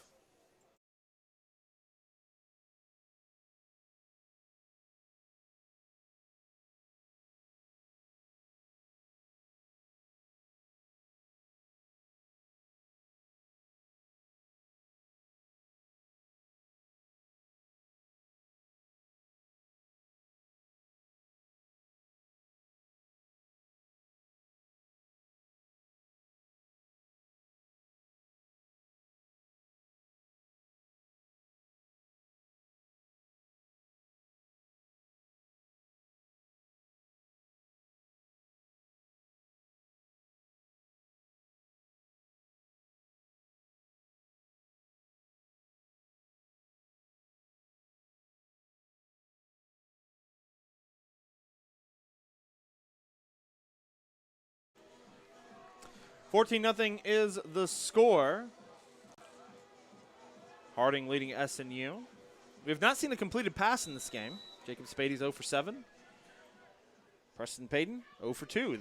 So both sides struggling a little bit in the passing game. Back to pass. Greer's going to take a screen, and this time he doesn't have a lot of room and finally goes down but loses some yards there. Harding will call a timeout. I almost tried, almost very similar to the last play, just this time no space. Yep. Dylan Markham, the safety, did a great job coming up and making the tackle, or at least forcing the initial issue back into the interior there. And, yeah, SNU just not able to get anything going on offense. They haven't been able to block anyone. They haven't been able to hit on those passes on the outside. Just haven't been able to generate anything. I mean, honestly, it's hard to describe it as any other way but bad. Yeah, again, it's amazing when you look at both sides. You see a defense that's pretty fired up and is playing with some confidence and really flying around the ball, and then you see an offense that just looks demoralized right now and is struggling to find any answers. You got to think as we look towards the second half with 58 seconds to play, one thing SNU may need is some sort of turnover. They may need the defense to come away. They've seen Harding has fumbled a few times, and Harding's been able to jump on it. If SNU can maybe come with a turnover or something, maybe that can be the spark this SNU offense needs right now. But, 21 plays, 20 yards, not even averaging a yard per play. That's tough sledding. Yeah, absolutely. And, Harding's been very fortunate. They've had 3 fumbles and fallen on all of them. So that's been very lucky for them so far in this one. The Gordon punt return is easily the biggest play for SNU so far, and a bad kick here from Reed. I was going to say, he got some pressure. Oh, he got a little bit of help there, though. It was not a good kick by Reed, but it bounced, somehow didn't go out of bounds, went down the sideline and went towards the middle of the field. So Reed getting a little bit of help there. And so it'll be 1st and 10 for Harding with about 45 seconds to play. You got to think unless Harding can break one off here that they're just going to probably run the clock out. Yes, absolutely. And, that was huge because if that had gone out of bounds or bounced back from where that punt initially landed, you might think they might try something different. But with the ball at their own 22-yard line, with 45 seconds left, I doubt they're going to do anything more than just run the ball. And now Chancey's back in the game. Of course, we say that. There's 3 receivers in the game for Harding, 2 to the left and 1 to the right. Only 2 backs in the game, 1 slot, and then the fullback, Chancey, with Payton under center. And it will be a screen pass heading to the other side. A little bit of room, at least for a second, for number 14, Bobby Green, but he's dropped rather quickly there. And that'll be a 1st down for Harding, but there is a flag down on the play in the backfield. I think they're going to get Spurlock on a roughing the passer here. And that is the one thing you cannot do with so little time left. You're going to add another 15 yards for Harding, and now they've got something that cooking here in the last few seconds. As they move now to around midfield, and with 38 seconds to go, you can get in field goal range. Just not good discipline there by Spurlock. No, not at all. And right before that play, I was thinking they're probably going to take a shot in some sort of pass play, and if it's not successful, they'll probably sit on it. But if it is, they'll keep trying something. Again, rolling out again is Payton. Payton's going to fire to the left side, incomplete. Just a little too far for his man, Cole Blickenstaff. And it'll be 2nd down. The good news for SNU, SNU has one of the best pass defenses in the GAC. Actually, I believe it is number 11 in the nation even. So they have a good pass defense, and this is a team who does not throw the ball very often. No, not at all. They do lead the nation in pass efficiency, but that was with 8 of 10 passing this season. But yeah, this is more up SNU's alley as far as shutting down offenses. Again, another rollout to the left side, almost the same thing. And again, Blickenstaff can't come down with it. That play was almost identical to what we just saw. Yeah, pass just a little bit too far out in front from Payton to Blickenstaff. I mean, you don't want to. You want your receiver to go down and make that play on both of those, but you certainly don't, want to put him in that position where he has to be going to the ground to make that play if he doesn't have to. And very safe plays here from Harding. Rollouts towards the sideline. They probably saw film last week of what SNU was able to do to the East Central passing attack. So they don't want to take anything too risky here. 22 seconds, 3rd and 10 for Harding. Chauncey, or actually they pull it, and down to the ground goes Tucker. We'll give that tackle to the turf. And it'll be 4th down, and that's going to do it for the half. So we go to halftime. Harding dominated most of the game, especially on the defensive end, but the SNU defense has risen to the occasion. And they're still in this ball game as we play 1 half. Your score The Harding Bisons 14, the Southern Nazarene Crimson Storm 0. Band will be out in the field shortly. We'll give you their halftime performance. And then when we return, we'll give you some first half stats, and then we will run through some stuff needed, some game plans going into the second half for our halftime report. Again, your score at halftime, Harding 14, Southern Nazarene 0. We'll take a quick break, but we'll be right back with the second half.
Halftime here between Southern Nazarene and Harding. Harding has a 14-0 lead in what has been a nothing more to describe but a defensive battle between these two teams.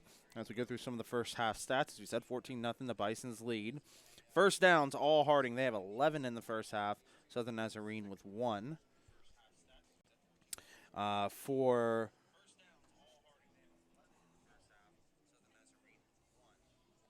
As far as the rushing yards so far in the first half, 33 rushes for Harding, 121 yards, 13 rushes for Southern Nazarene, only 22 yards. The passing yards, let's just say both teams struggling a little bit. 11 for Harding, -2 for Southern Nazarene. Total offense so far, 38 plays for Harding, only 132 yards to show for. 21 plays for Southern Nazarene, 20 yards on their half of the field. There's been no turnovers on either side. However, Harding has fumbled the ball 3 times, but they've been able to fall back on it. So Harding's going to have to be a little bit more careful with the ball because any turnover in this 2-score game can really shift the momentum. 6 punts for Southern Nazarene, averaging 41.5 yards. 3 punts for Harding, averaging 37 yards. Time of possession really was dominated by Harding in the first quarter, but evened out a little bit as the first half progressed. 18:58 for Harding, 11:02 for Southern Nazarene. Southern Nazarene's 0 for 6 on third down, 2 for 8 for Harding. Harding's also 2 for 2 on fourth down and 2 for 2 in red zone scoring chances. Some individual stats. On the ground, Tristan Tucker leading the way, 7 carries, 43 yards. Cole Chauncey, 5 carries, 25 yards. Omar Reed, 6 carries, 22 yards and a touchdown. Preston Payton, 9 carries, 15 yards, and a touchdown. Payton's 1 for 5 today for 11 yards. Bobby Green has the 1 catch for 11 yards. Cameron Scott's been your punter today, 3 punts for 113 yards. On the other side, or actually defensively for the Bisons, Sam Blankenship leading the way with 2 tackles. Jordan Allison's been a menace. 2 tackles, both tackles for loss as well as a sack. Dre Smith with a couple tackles and some breakups. Jacory Nichols with 2 tackles. For Southern Nazarene, Alfred Greer leading the way. And, you know, Luke and I will talk about it a little bit. This kid may need some more carries. 2 carries so far, 14 yards. He's averaging 7 yards a carry. So you got to think maybe they got to get the ball in the freshman speedster's hand a little bit more. Nate Walker, 3 carries, 8 yards. Struggle today for Jacob Spady, 6 carries, 5 yards. Spady's also had a tough day through the air, 1 of 8 so far, -2 yards. His 1 completion was to Greer, who was knocked in the backfield. Ryan Reed has 6 punts for 249 yards. And then defensively, Josh Jordan, who's been terrific on the defensive end, has 5 tackles. Miles Roll, 5 tackles.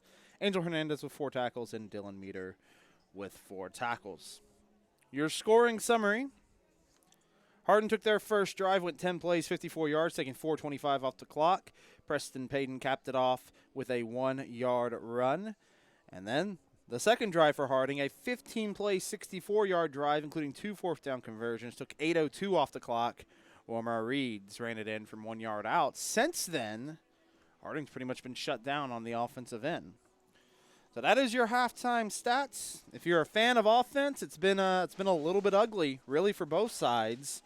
Who's going to emerge in the second half and maybe take control of this contest? We're about 11 minutes out from that second half. So we will take a quick break again, and we'll be back here shortly. We'll give you a breakdown of what we think some keys to the second half will be. Again, your halftime score, Harding 14, Southern Nazarene 0.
Back here at halftime, about 4 minutes out before the second half, with Harding Bisons leading the Southern Nazarene Crimson Storm 14-0. James Hill with Luke McConnell here, and we went through the first half stats, and as I said, Harding has been able to do some damage in their running attack, but SNU defense has really stepped up and slowed them down, especially throughout the second quarter.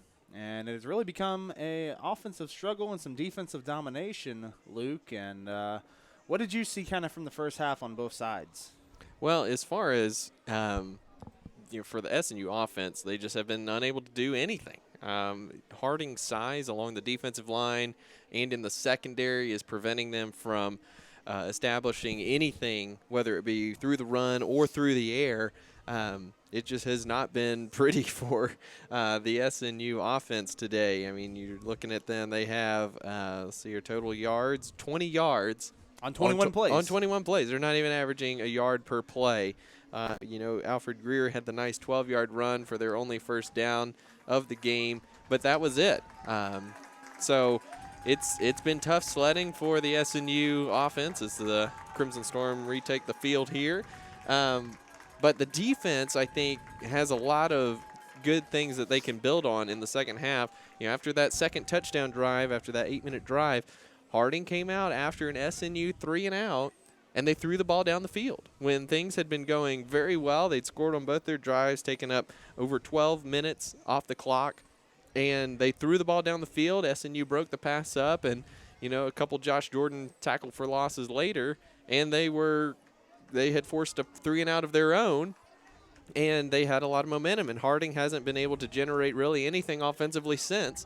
So I think that there's a lot for the SNU defense to be proud of, but the offense, you got to figure something out. I'm not quite sure what, because Harding has sniffed everything out as far as fly sweeps. Spady has been very poor in his passes down the field, and they haven't been able to generate anything on the ground between the tackles or on the outside. So I'm not quite sure what you need to do if you're SNU offensively, but you have to figure something out and make something happen, because right now, whatever you did in the first half, none of it worked. And to praise the SNU defense a little more, keep in mind, I don't have the average starting field position for Harding handy on me, but I would say it's probably around that 35, 40-yard line. That's where Harding was starting a lot of their drives. And SNU defense, the first two drives aside, really, really stepped up, despite Harding having great field position all game. So you just got to commend what that SNU defense was able to do. You got to imagine Harding's going to be running it a lot here in the second half. So as you look at both sides, let's just focus on SNU here. For the offense, what can you do to change the pace, to get something going, to get anything going on the offensive side? I think you need to exploit kind of the middle of the Harding defense. They are in that 4-2-5. I think you need to have some intermediate routes that kind of go across the middle. Maybe they're in the flats. Just try to generate some confidence for your quarterback. He was 1 of 8 in the first half for -2 yards. Just it's not good. No matter what metric you're using, that's not good. So I think you need to get some confidence for Spady in the passing game, and then see if that opens things up in the run game.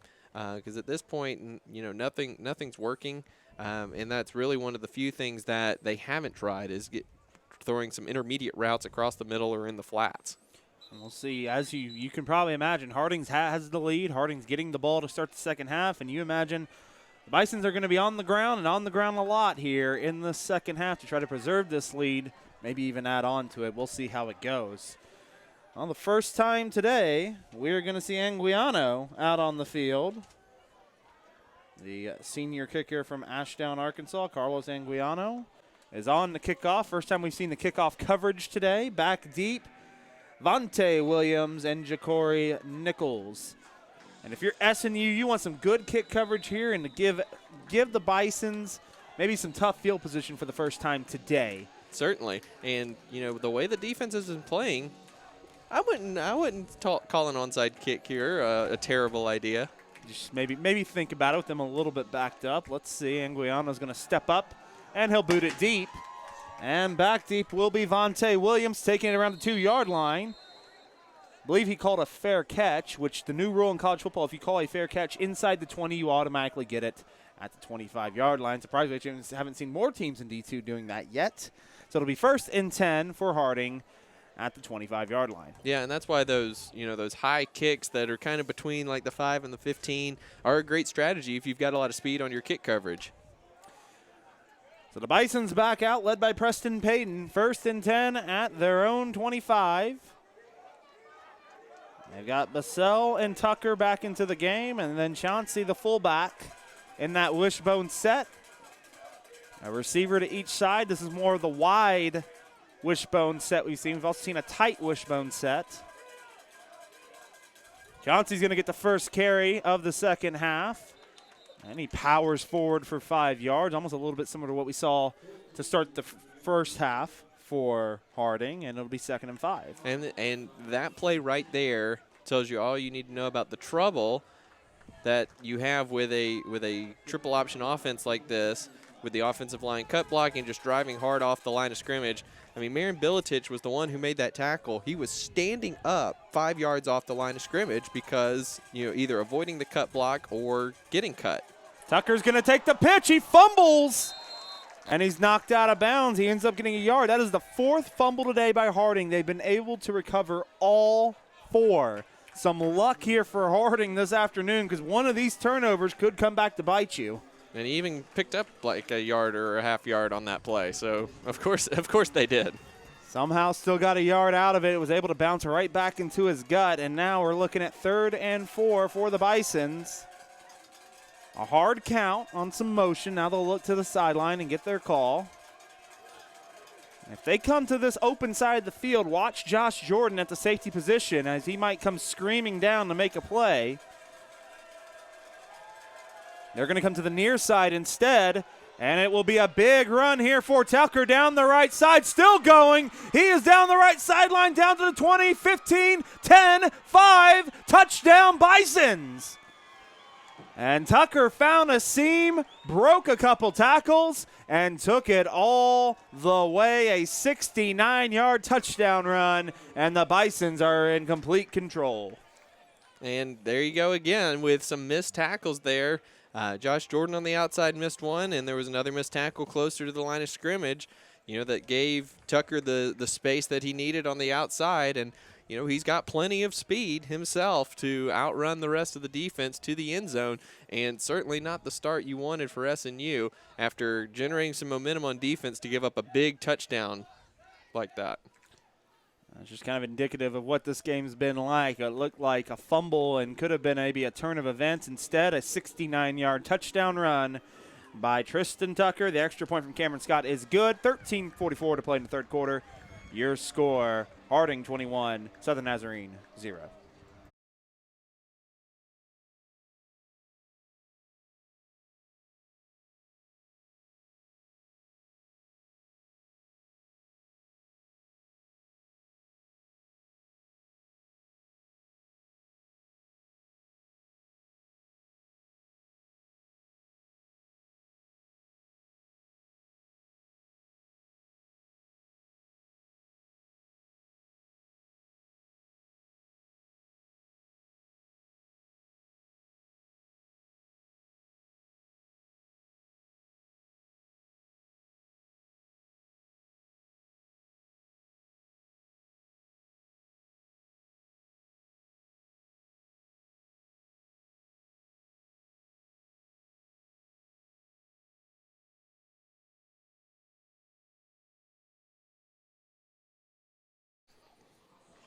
$13:44 to play here in the 3rd quarter.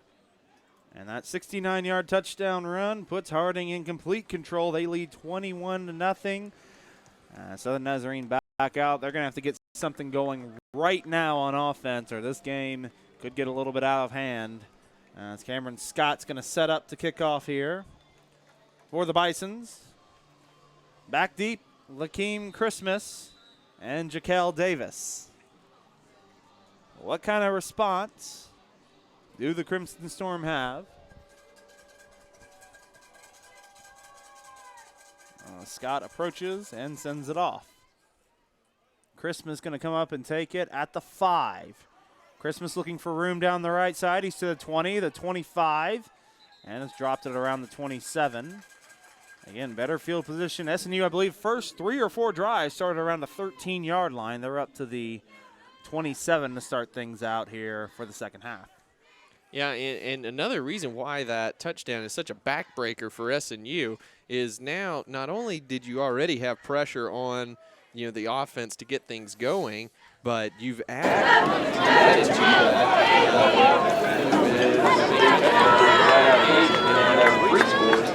the way that the defense has been playing in the first half, we might be able to have a little bit more time than we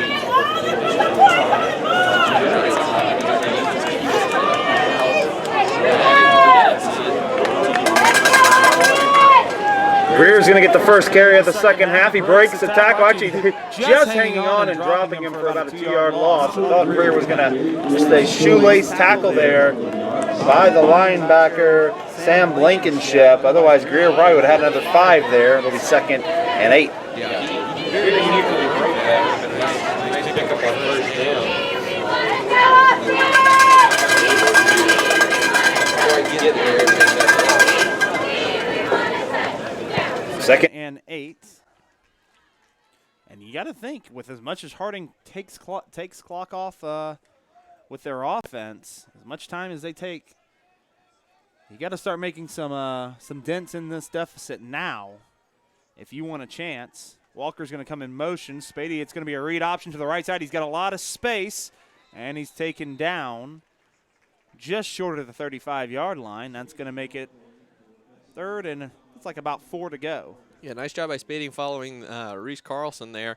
Looked like Carlson could have gotten a better block there on Herbert, the cornerback on that side. Might have been able to spring Spady for a little bit more of a game, perhaps even a first down, but Herbert was able to get inside of and under Carlson and make that tackle short of the line.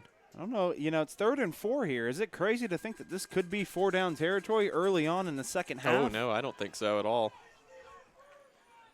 It's kind of this set here. Spady's going to keep it himself and really just looked unsure of himself as he went up the middle. Sorry, against this front 7, you can't tiptoe into the line. You're not going to go anywhere. No, not at all. And number 13 for Harding was here, Devin Comer came unchecked around the end and, plenty of speed, was able to track Spady down from behind. And even if there had been a hole in front of Spady, he was getting taken down from behind just because of his deliberate approach to that run. Ryan Reed set the punt. Frank Herbert back deep for Harding, and this is the kind of start the Bisons were looking for. Reed with a high boomer. Fair catch by Herbert will be taken at about the 23-yard line, and that is where the Bisons are going to start 1st and 10. And we will take a quick timeout on the field. 11:18 to play in the 3rd quarter. Harding 21, Southern Nazarene 0.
To play in the 3rd quarter. Harding leads the Southern Nazarene 21-0. And can this defense come up big again? Kind of feel they need Southern Nazarene desperately needs some sort of momentum shift. Kind of feel like being stuck down at the stadium right now. Yeah, I got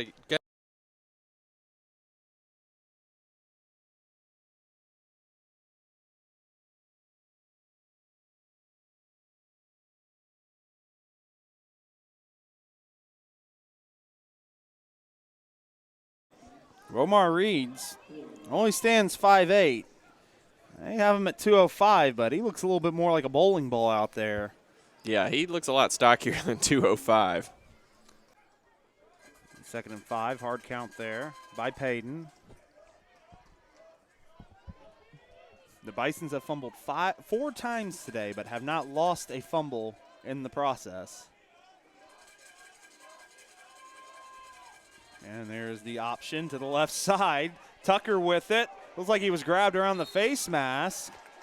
Harding looking for the flag. I don't think any of the officials saw it. It looked like he was grabbed right around that face mask area. Regardless, it's going to be 3rd and 6. I'm not sure how the line judge or the referee missed that call. That was right in front of them, unobstructed, and neither of them threw the flag. And Harding officials not pleased with that. And we've got an SNU player down. I don't think it's Dylan Bauer.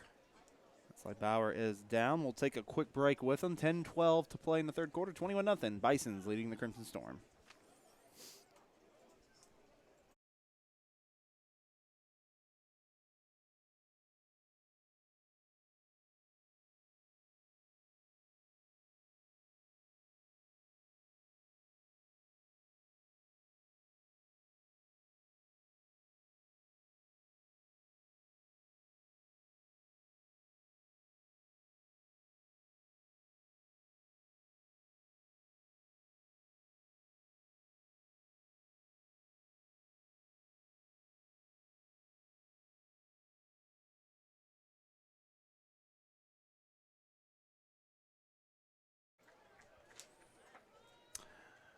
As Bauer walks off the field on his own power, good to see.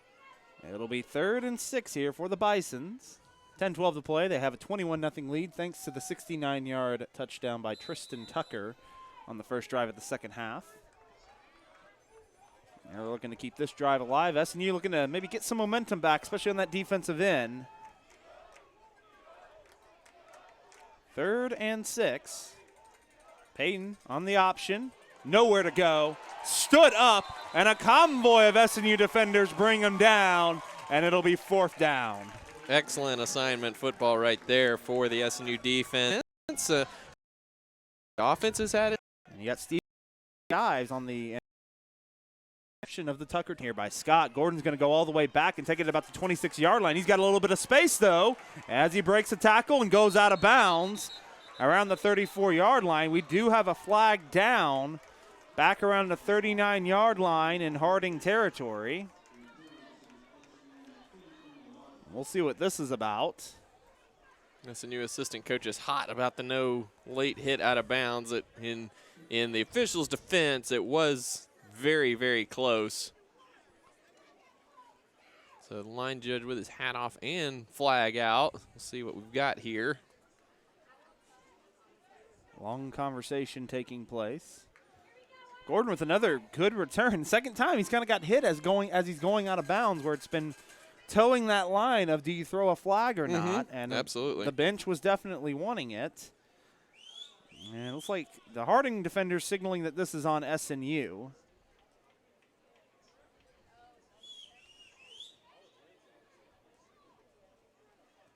As they're going to head over and talk to head coach Paul Simmons. Paul Simmons in his 2nd year as head coach at Harding, but he's been there for 14 years. A defensive coordinator with the Bisons for a while. Then promoted to head coach. Again, we wait for the call.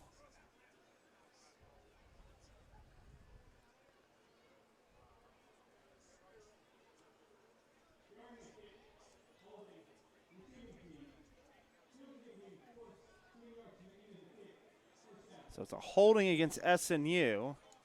So they had gotten it to about the 33-yard line. They're going to go 10 yards back. Even farther since it was from the end of the kick.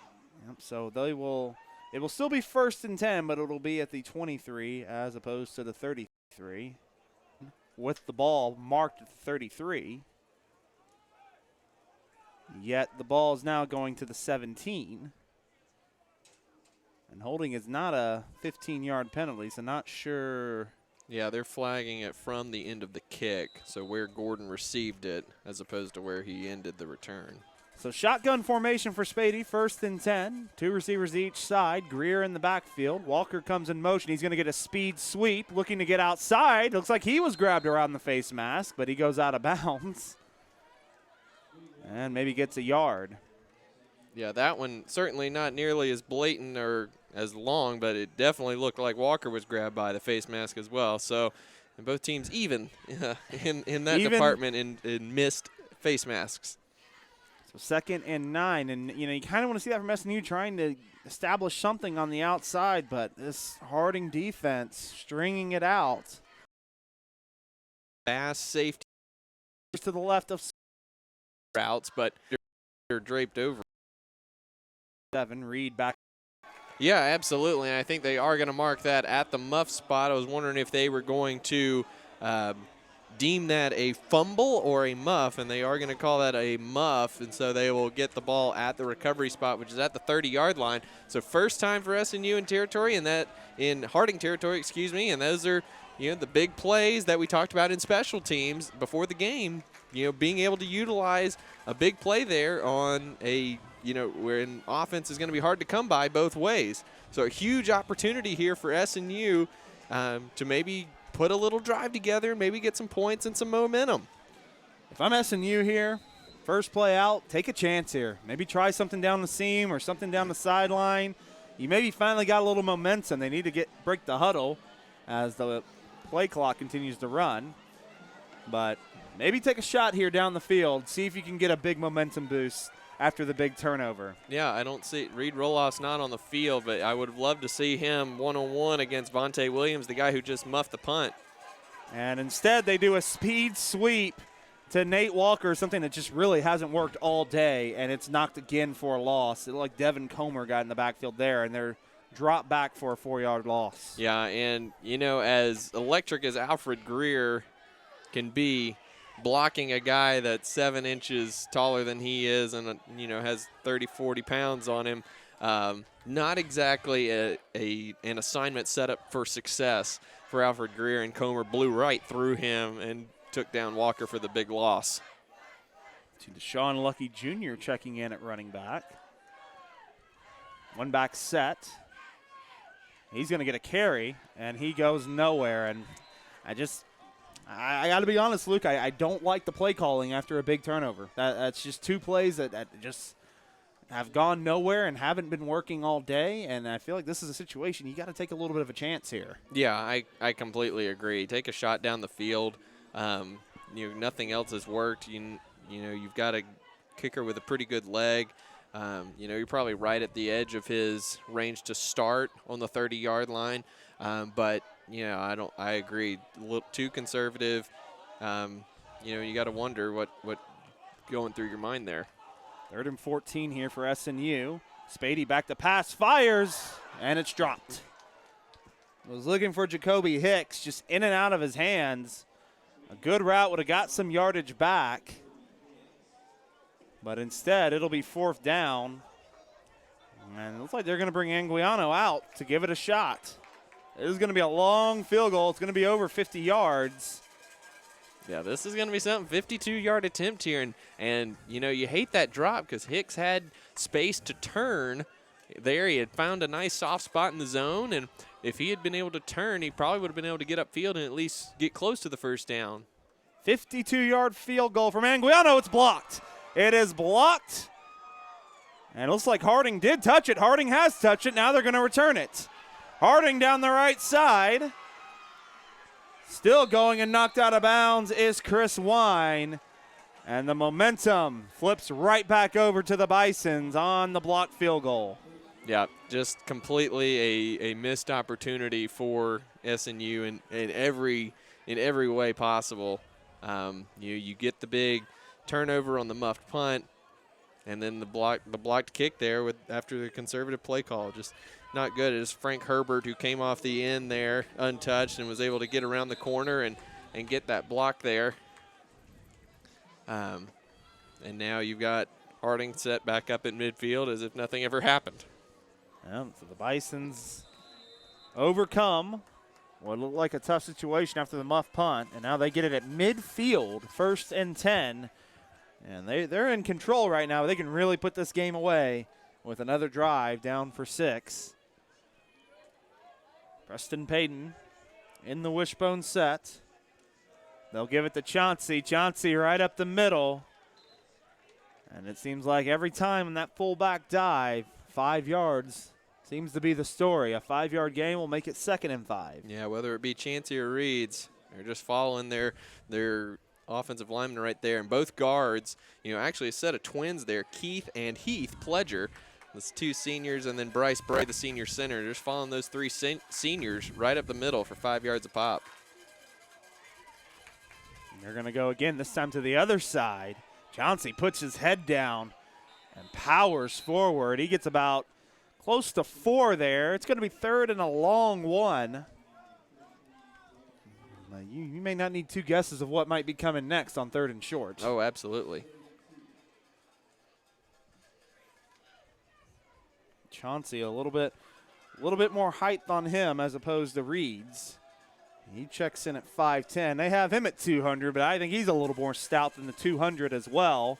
Payton's going to follow into the hole and get the first down to the 36-yard line in SNU territory. So a first down for Harding. And again, SNU had a chance. Felt like momentum was maybe shifting a little bit. Had a chance to get some points on the board. And you talk about a complete shift again. The momentum right back to the Bisons. Yep, absolutely. And, the outcome might not have changed, but you certainly, can look back at that and say, man, I'd like a do-over as far as how we approached that. Chauncey again to the right side, and you just got to love, just puts his shoulder down and tries to fall forward for another yard or 2. Mm-hmm. Gets about 5 on that carry, and it'll be 2nd and 5. Yeah, he and Reeds have been really impressive with their running in the middle, and then when you've got guys like Tucker and Bassell and Fuller on the outside, it's just tough. I mean, Payton hadn't even really had to carry the ball that much today because those guys have been really good. Chauncey up the middle again. Actually, take it back. It's Payton with it. Payton just followed his fullback. He's to the right side towards the end zone, and it's a touchdown for the Bisons. A great read there by Preston Payton, and the Bisons have blown this one open. 2nd touchdown of the quarter as they move ahead 27-0. And just when I talk about Payton not having to run the ball that much, there he goes. Perfect read, great run through the hole there, and the speed to get to the outside and beat the corners to the end zone. Just another very quick, methodical drive for the Bison. 31-yard score for Chauncey. Scott on for the extra point. It is up, and it is true. So after Southern Nazarene recovered a muff punt, they get their field goal blocked, and Harding responds on the 31-yard touchdown by Mr. Payton. 2:40 to play in the 3rd quarter. Your score, Harding 28, Southern Nazarene 0.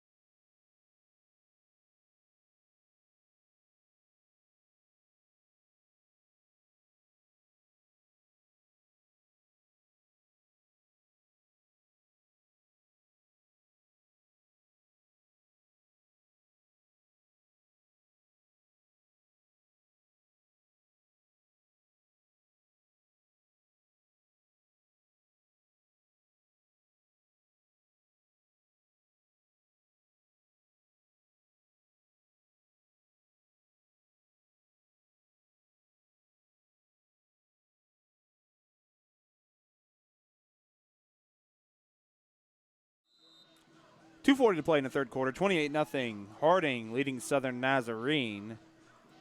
Stephen Gordon. Jaquel Davis back deep for the Crimson Storm. Offense has come at a premium today, as Davis is going to take a return here at the 7-yard line, going to his right side. Has a little bit of space. Now he's down the right side, and a flag comes in. I think it's going to be a block in the back. Yeah. This is going to be coming back, and SNU just continues It's happened a few times on returns. It's happened a few times on some of the big plays they have had. Just continue to come back due to penalties. Yeah, they're going to get Vance Hooper on that one. Pretty clear block in the back, and, again, would have set him up with pretty good field position at the 30. Now you're looking at 10 yards inside. You're looking at inside your 10-yard line to start this drive. 7 penalties on the day for Southern Nazarene, only 2 on the Harding side. This Harding defense, we've mentioned, they've been terrific today. Southern Nazarene, 30 plays a day, only 27 yards to show for, and SNU's going to start this drive at the 8-yard line. And look, at the end of the day, the SNU's defense, you can only rely on them so much. They're starting to break a little bit, but they've been trying to hold on for quite a while now, especially when Harding has a 25-minute advantage right now in time of possession. Spady's going to come out in a shotgun formation. 3 receivers to his right. Looks like it's Carlson in the backfield with him. He's looking for Porter, just way off there, and it'll be 2nd and 10.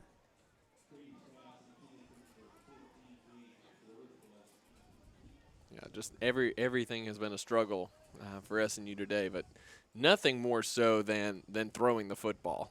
Spady's got 2 completions today, 1 lost yardage, 1 gained, I believe, 4 yards. So he is in the positives on the passing yards, but it's just been a struggle for SNU throwing the football today.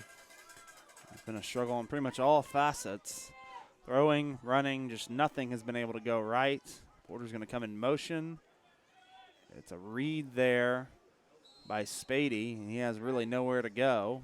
Just kind of had a blocker in his lap, and it's going to make it 3rd and 9. Yeah, just too deliberate. Just there's no decisiveness there. In football, if you just stop, you're not going anywhere. Stopping is never the right choice. So just really, really tough there for Spady.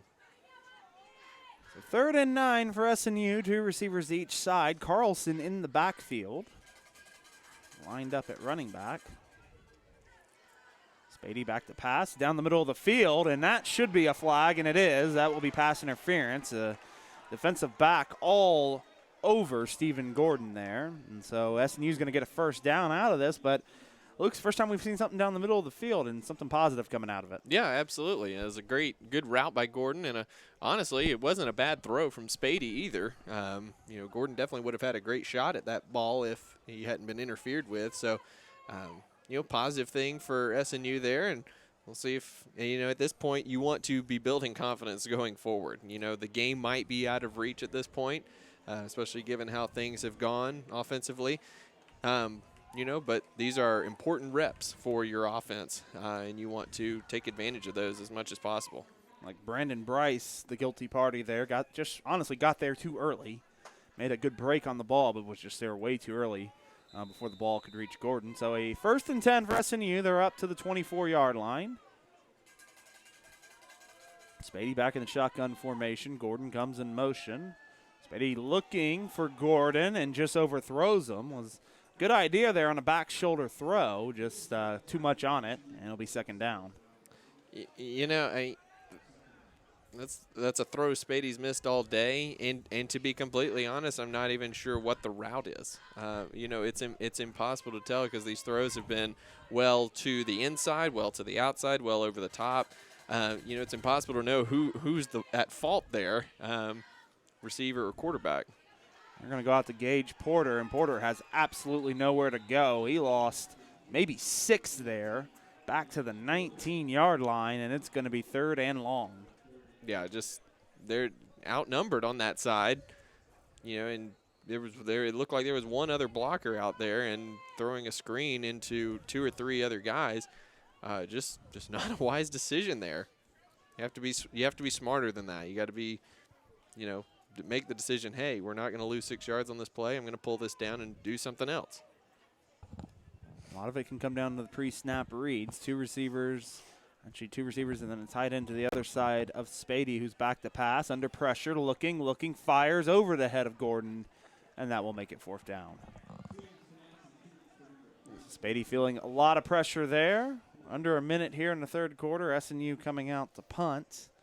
And it has just been, in the loss to Southeastern, SNU did have their struggles offensively, but in the loss to Southeastern, SNU did do some positive things. They just turned the ball over, honestly. This has not been the case today. SNU has just been about as poor an effort as you can have from the offensive side of the ball. Yeah, which is brutally honest, I know, but there's no other way to explain it. No, there's really not. I mean, nothing has worked, and give Harding's defense a lot of credit. They've forced the issue in a lot of ways, and they've been a big factor in SNU not being able to do anything offensively. It looks like another muff punt. SNU, for some reason, it looks like 3 or 4 guys are on the ball. I guess they didn't think it was touch, so they didn't make an effort to really jump on it. And Harding, another break there, is able to come away with the recovery. Yeah, I kind of see what happened there. You got to go for it. It almost didn't look like it split Harding's hands without touching it. But even so, the ball is going the other way. Give it a shot. Regardless, it'll be first and 10 for the Bison. They're going to have good field position at their own 48. Wishbone set with a tight formation. Payton looks to the sideline. Now it's up to go. You imagine a lot more running here. Harding. Payton's going to keep it. Eludes one tackler. And then pushes forward. Picks up maybe 4. This is again SNU territory. A little pushing and shoving after the play, but nothing more. And it'll be 2nd and 7. And that we'll see if Harding rushes. I don't think they will. That should do it for the third quarter. Possibly. I don't know. We're down to 10 seconds. Actually, Harding may try to get a play in here. And we will go to the fourth quarter. So Harding tacks on 14 more points in the third quarter, again dominated by the Bison. We head to the fourth. Your score, Harding 28, Southern Nazarene 0. We will take a break. We'll be right back with the fourth quarter here from SMU Football Field.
Final quarter of play, 28-0 your score.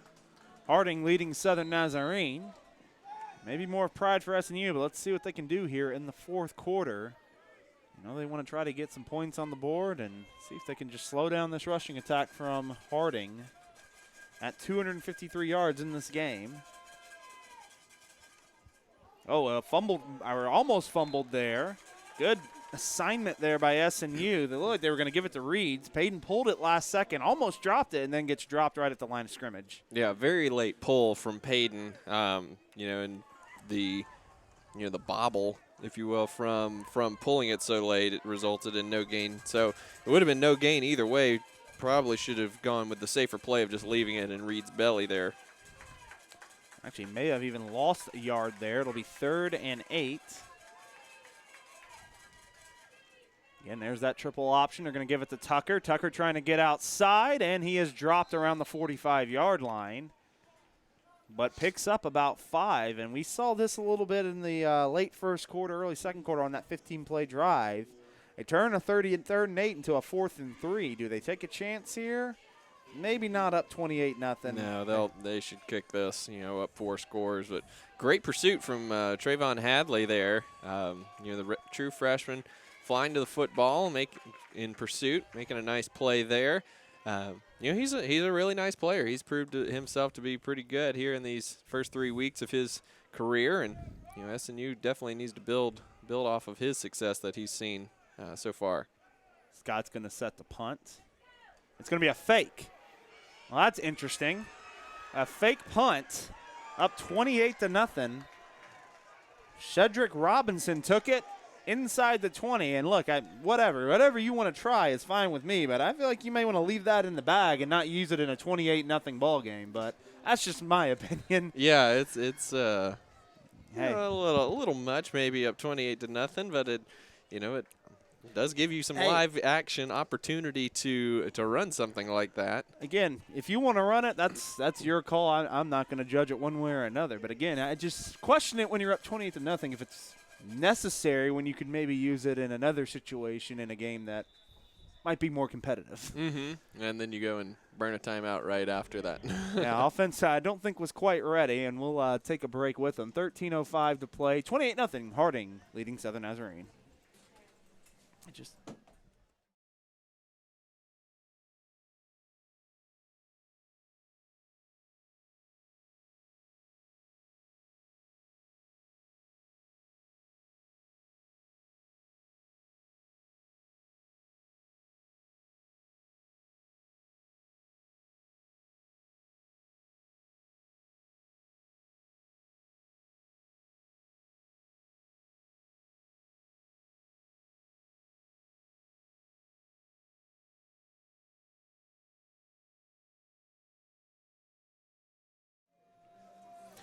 Back here, as we said, 28-0. Bison's on the fake punt.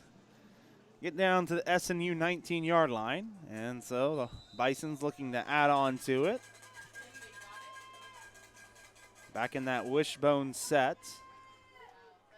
Even a little surprising to see some of the Bison starters still in this game. Chauncey being one of them as he takes it up the middle. Gets maybe 4 yards. It'll be 2nd and 6.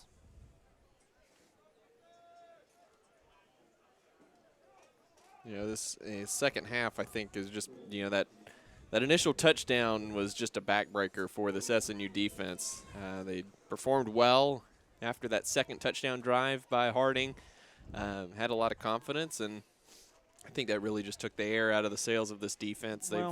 It's been kind of a struggle here in the second half. I agree, Luke. At the same time, you can only ask your defense to do so much. You got to get something on the other side of the ball. Oh, certainly. As Driscoll's going to take this, cuts outside, and he's into the end zone. It'll be a touchdown for Harding. I would count this as a good effort here from Southern Nazarene's defense. Just at the end of the day, completely agree. If you can't get anything on the other side of the ball, there's only just so much you can do at some point. As Bissell's going to take it in from 15 yards out, thanks in part to the fake punt. An extra point's going to come on from Scott. Yeah, I completely agree. Just getting worn out, and it's been a long day for the defense. I mean, they've been on the field the majority of this afternoon. So it's been very tough for them, for sure. Extra point from Scott is up, and it is good. 12:19 to play in this game. Harding has blown it open. They lead 35-0.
35-0 is your score.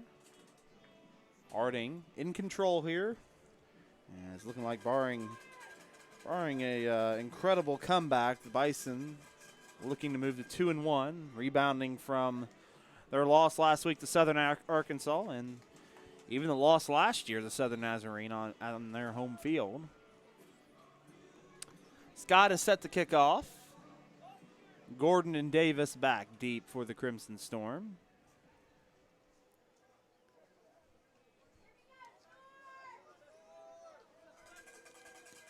And there's the kickoff.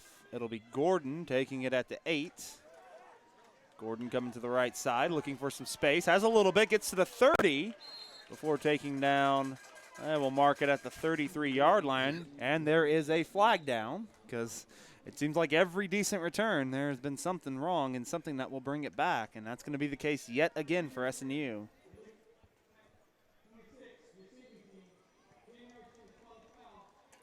We got Noah Campbell on that one.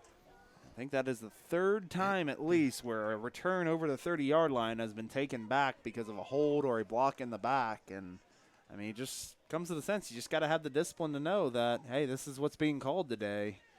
You know, we got to adjust. You know, somebody we haven't seen a lot today has been Reed Roloffs. You know, he has not been on the field much at all. It looks like we do have a quarterback change that we talked about during a break with Gage Porter coming in for Spady. Gage Porter's going to check into the game. Now, Roloff's been non-existent. Don't know if it's an injury situation or what, but we have not seen him. Porter's going to take it to the right side. Breaks one tackle and is chased out of bounds. Good gain there. Gets it out to the 13, about a 5-yard gain. It'll be 2nd and 5. Yep, good blocking on the outside there.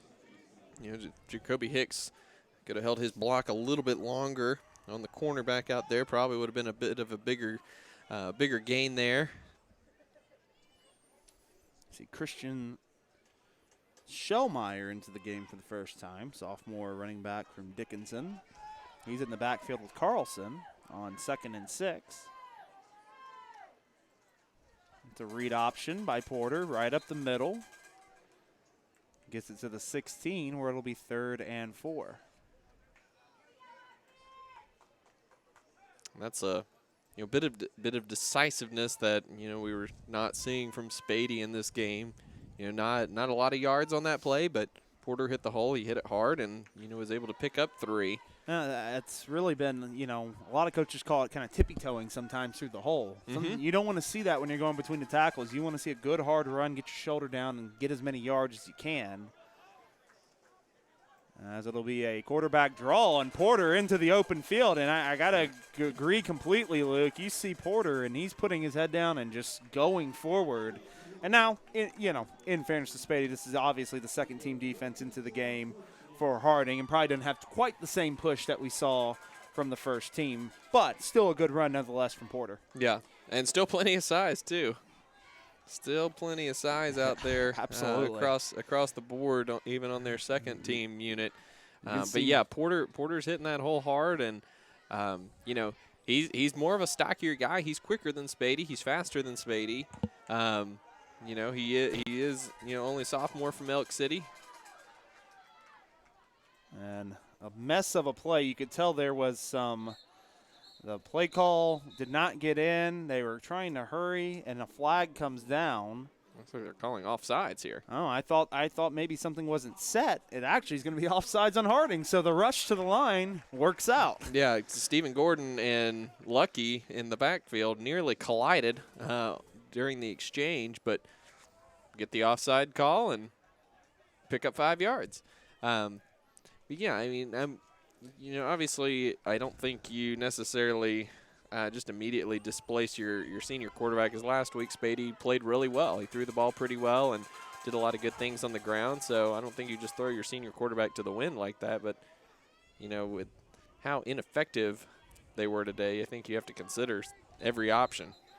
Absolutely. I mean, before this drive, you were looking at, I believe, 27 yards of total offense today, and that just, no matter which way it is, that just doesn't get it done against quality competition. And so I think anytime you struggle that badly on offense, anything's up for grabs. Yeah, I mean, including the penalty, you've nearly picked up 27 yards on this drive. 2nd and 3 here for SNU. Porter in the backfield, along with Deshaun Lucky Jr. And there goes Porter to the left side on a quarterback draw, and another first down from SNU. Again, had 2 before this drive started, and they've already got 2 here on this drive alone.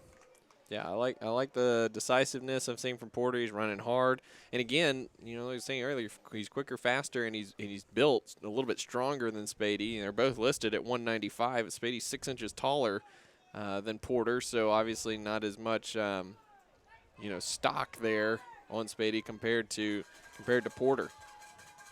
Porter back in the shotgun formation.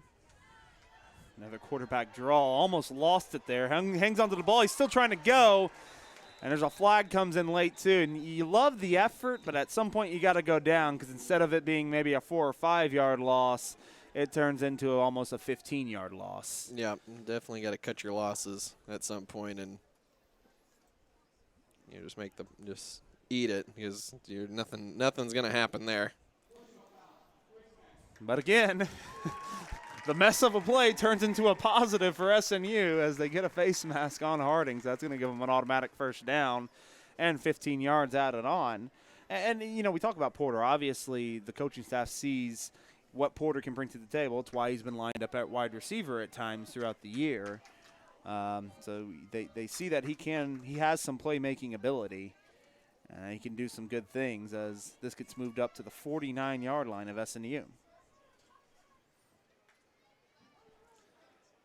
A lot of Gage Porter here on this drive. And see if anybody else gets any touches here. If they're marking this from the spot or the line of scrimmage. It looked like he started from the line of scrimmage, which he needs to go a little farther. Now he's back to the 48. So it must have been a spot foul. So that's definitely not 15 yards from the line of scrimmage. And I think that's what the line judge is coming in to say as well. Math is hard. Well, it was definitely a mess of a play. If, as we said, SNU went pretty far backwards on that play. But as you said, if you're going to go from the line of scrimmage, then not quite in the right spot. Now they'll mark it off. And there we go. Now we're correct. Now we're right at the 47 into Harding territory. Wrong 47, I guess. Good catch there by the line judge. And it's a 1st and 10 for SNU. Again, playing for pride at this point. I'm going to try to see if you can get in the end zone somehow. Gordon's going to come in motion. Another read from Porter. I think the one thing that maybe could be a little frustrating if you're an SNU fan, sometimes it feels like, SNU gets really caught up on one play and tries to use that play down the field, and you kind of want to see some more creativity maybe to your play calling. Or especially maybe in this situation, see who else can get some touches and show you something, kind of like what we saw last week with Greer. Yeah, absolutely. And, I'm all for, if you see something that's working, keep going back to it. But, I wouldn't necessarily define 5 yards a play as, working enough to go back to it time and time again. And there's a quick speed sweep. And that's going to go nowhere. Shellmeyer on that jet sweep. Almost got his jersey ripped off. Actually, he pretty much did get it ripped off. R.I.P. to that jersey. Goodness gracious. I've never seen a jersey tear like that. I can't tell if it's just all the way off his shoulder or if it actually tore. It is off his shoulder and off his arm completely. That's a lot of power behind one of those linebackers. That didn't seem to be complete. It might be torn a little bit, but it doesn't seem to be completely torn off. So don't have those tearaway jerseys like you saw in the 80s. No. Otherwise, if we did, he wouldn't have a jersey at all right now. Yeah. It's 3rd and long here for SNU. May see Porter back to pass here. He's going to roll out. And just lofts one to Hills. Was almost picked off just right over the head of number 23, Taylor Streeter. Looked for a second. Streeter might come down with it, but got just enough over his head to Trey Hills, who gets a nice gain, even though it'll be 4th down. Yeah, I thought that was for sure an interception. But just enough air under it, and SNU will go for it on 4th and 6 from the Bison's 43-yard line. We're at 6.5 minutes here, with Harding in control, 35-0. Porter going to work from shotgun. Again, looks like some confusion here as we're down to 5 seconds. Porter back to pass. It's going to be a tight end screen that was snuffed out from the start. 0 chance to Devin Brady. He got absolutely leveled, I believe, by one of the defensive linemen. And it's a turnover on downs. Yeah, Gage Porter needs to go apologize to Brady, and I hope him, as they walk off together, I'm assuming that's what he's doing. He needs to apologize for setting him up to get blasted like that. Well, that. Brady kind of, he looks like he's grabbing his wrist a little bit as he's with a trainer right now. You can see a lot of frustration on the sidelines as it looks like his right arm definitely feeling it a tad. As Harding's going to take over. They've got some backups into the game. Dakota Inslee checking in at quarterback for the first time, so we'll see how he can run this option attack. And it's a counter play to number 27, Baylor Kohu, as he picks up 3, maybe 4. And, well, it's been a pretty different from week to week. Luke started the season off with a 35-0 loss and a tough day in the offensive department.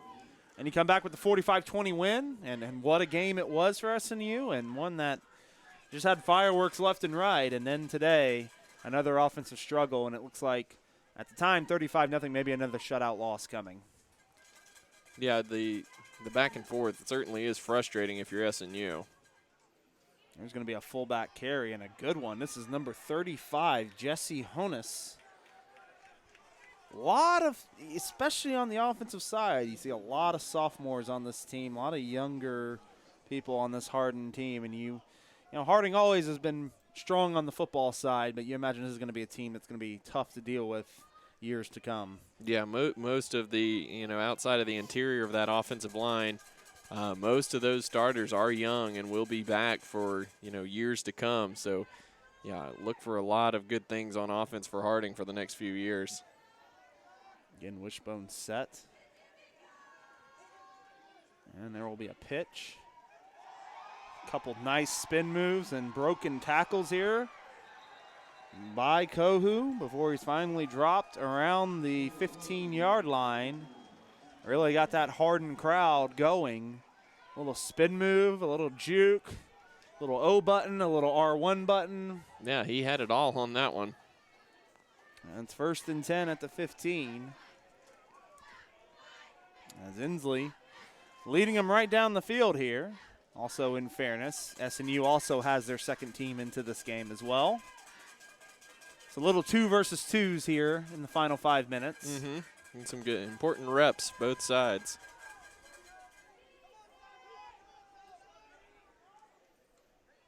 Inslee with it. Puts his head down and drives forward. Impressive run there from the quarterback as he gets it down to the 4. He just ran right through Noah Campbell. It'll be 1st and goal. As we look ahead, Southern Nazarene going to go back on the road for the second time this season.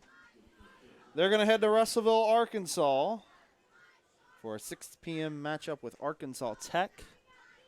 Arkansas Tech was 0-2 coming into the day, but they had a 24-point lead on SNU's rival, Oklahoma Baptist. And actually, that is now at 31-0 in the 4th quarter. Down to the ground on the counter play goes Malik Matthews. Been a tough day for your kind of OKC area teams in the GAC. One down 35-0, the other one down 31-0. So if you're a fan of OKC football here in Division II, it's been a tough day. Yeah, it really has. Can somebody put up some points and salvage some pride? Well, just as we say that, it looks like Oklahoma Baptist is on the board, now down 31-7. Hey-o. Still in the 4th quarter, though. Ask and you shall receive. Inslee, looks like maybe a busted play. He had his running backs going to the right side, and he was going to the left side, and that kind of spelled disaster from the start. And that'll make it 3rd and goal. Yeah, nothing worse than looking up and seeing only defenders in front of you and realizing you went the wrong way. Well, I guess in his case, with an option sometimes you think your guy's there, so you just go ahead and pitch. So maybe a good thing that Inslee didn't think he had a back near him and just sent a pitch out. And that'll go to the fullback who just powers up the middle on 3rd and goal from the 7, and it's another touchdown for Harding. Said this game already kind of out of hand, just another one to add to it. But I tell you, that's 2 really, really good runs there by Jesse Honus. He just took it and just plowed his way up the middle. Be another fullback we see in that rotation in the future. Yeah, the Harding second string also pretty good. That was pretty stout drive there from the backups. Scott on for the extra point. Kick is up. And the kick is good. We got 2:24 to play in this game. 42-0 to score. We'll be right back to close it out here. You're watching SNU Football on SNUathletics.com.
(42-0) is your score. 2:24 to play in this contest.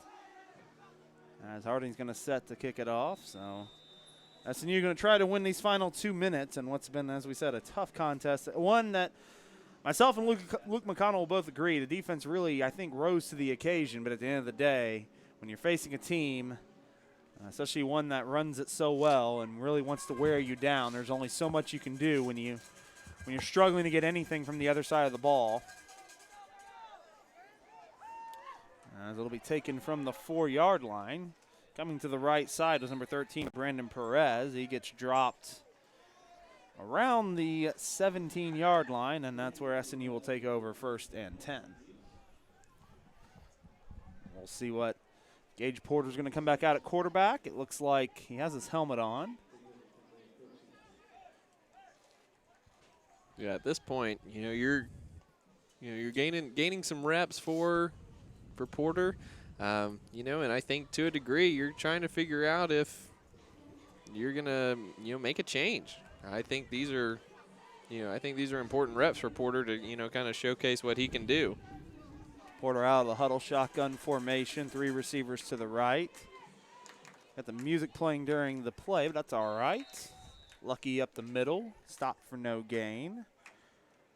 And at the end of the day, obviously, this is not exactly what Southern Nazarene was expecting today. Obviously, just not the performance they were wanting probably all around. Like I said, I think the defense showed some really bright spots today, but overall, just not the game you were wanting. And look, I think it's as simple as you just got to put this one behind you and move on to next week and just focus on Arkansas Tech. And I don't even know if I'd even want to watch much film from this. Just move on and see what you can produce next weekend. Yeah, well, from a defensive standpoint, there's not really anything you can take. Like we talked about in the pregame, triple option offense, you prepare for it differently than any other offense you face throughout the season, so there's no point even looking at that unless you're just looking at tackling fundamentals or things like that.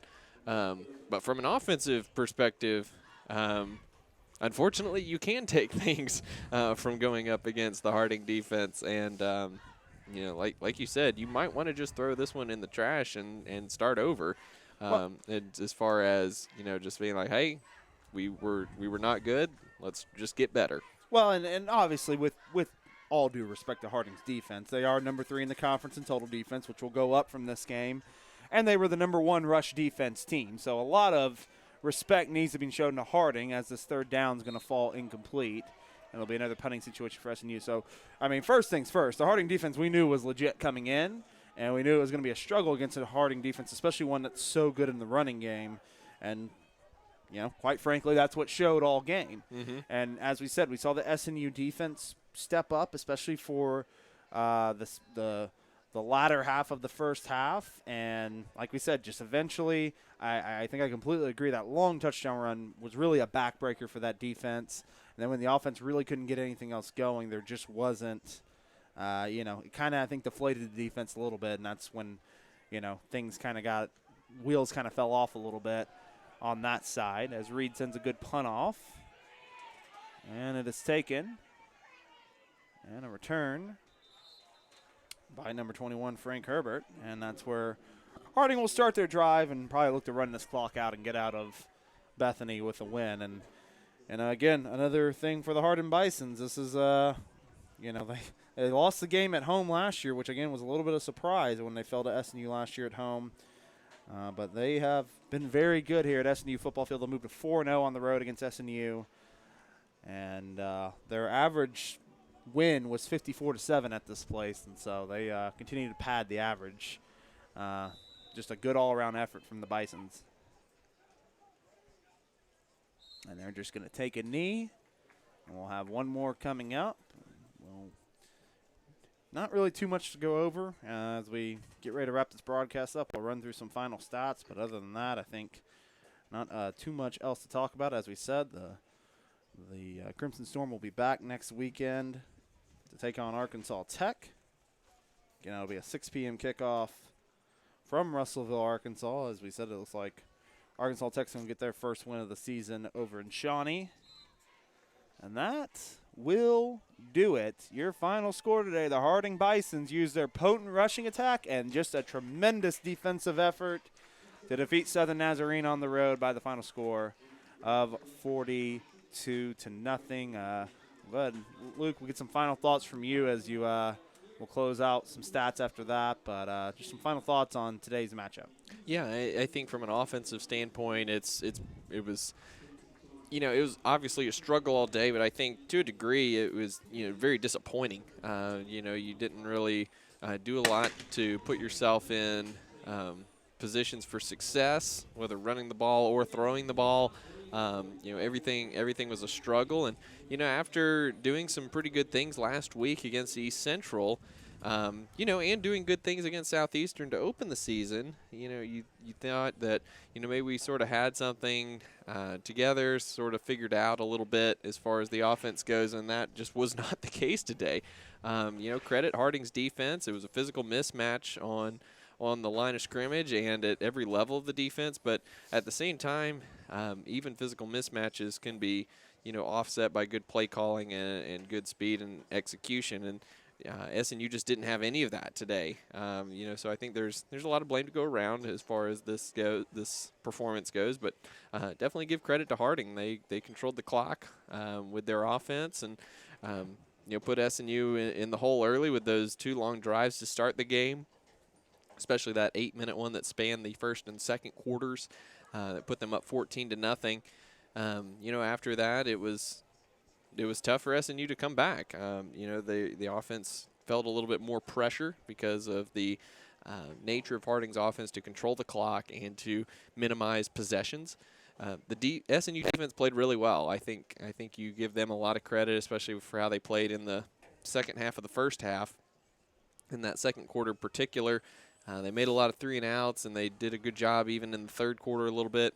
That, like we said, that long touchdown run at the end of the first, or at the beginning of the second half, was really kind of the backbreaker, I think, for this game. The play calling for offense got a little more erratic, and it seemed a little bit more desperate.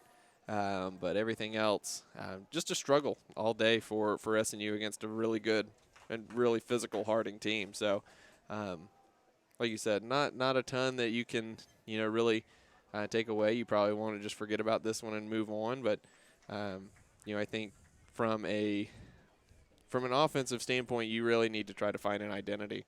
I know the philosophy is, we're gonna run our stuff, and if they stop it, they stop it, and we're gonna force people to stop it. I don't think that's enough. There's not enough physical talent on offense to do that.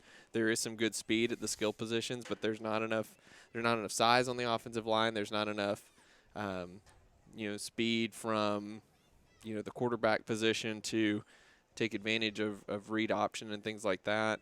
And even the wideouts don't necessarily have this the full body strength to really blow people up on the outside from in blocks.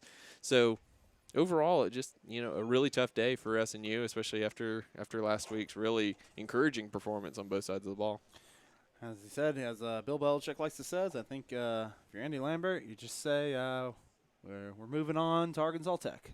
Mm-hmm. That's really all you can do. Close it out here and move on to Arkansas Tech and see what we can do next weekend. You move to 1-2 on the season, still plenty of season to go, but I think you hit the nail on the head, especially with the offensive side. I think this offensive side, they've got to find an identity, they've got to find some playmakers, and they've got to figure out what they can do to get that offense in motion. Because as good as the 45-20 game was, you got some help from your defense and your special teams as well. Now you've had 2 games now where you've been shut out and haven't been able to get anything going offensively. And so what can you do to change that going forward? And that we shall see. So let's go through some final stats here real quick and close this broadcast out. Harding finishes with 19 first downs, so the Nazarene 5. Harding, as we said, triple option attack. They go for 356 rushing yards on the day.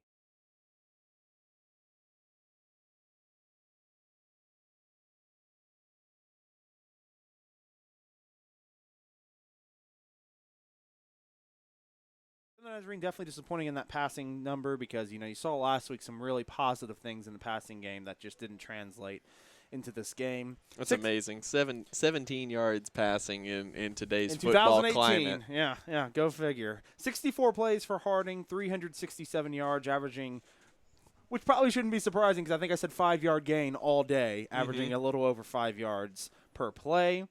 So the Nazarene, 47 plays, 51 total yards. It's just a credit to, one, how dominant the defense was today for Harding, and then just the struggles that Southern Nazarene had, just over a yard per play. The other thing that SNU is going to look at and going to have to get corrected is penalties. 8 penalties for 71 yards. Definitely up from probably what their average usually is. Andy Lambert's going to have to clean that up, and it seemed like a lot of them came on the kickoff more than anything. 5 penalties for 45 yards with Harding. I think they had 2 or 3 again in the fourth quarter. Harding was 5 of 13 on third down. Southern Nazarene 1 of 13 on third down. Harding 3 for 3 on fourth down. SNU 0 for 1. As we take a look at some of the standouts individually, Preston Payton today, 1 of 5 passing for 11 yards, but had a little bit more success on the ground. Really 14 carries for 29 yards, but he did break a couple big ones, including that touchdown run. He had a touchdown on the day, which actually might have to double-check that. I don't know if that one's accurate. I think he actually had a few more rushing yards than that based on the live stats. Tucker, though, Mr. Tristan Tucker, 10 carries today, 118 yards and a touchdown. He had that big 69-yard touchdown run, the first score of the second half, and really took all the momentum and it went all the way back to Harding's side. The big fullback, Cole Chansey, finishes with 11 carries, 78 yards. You saw Kohu with a couple carries for 32 yards, 2 carries, 32 yards. I like to see that. Robinson, which was on the fake punt, 1 carry, 26 yard. Reeds, 7 carries, 26 yards.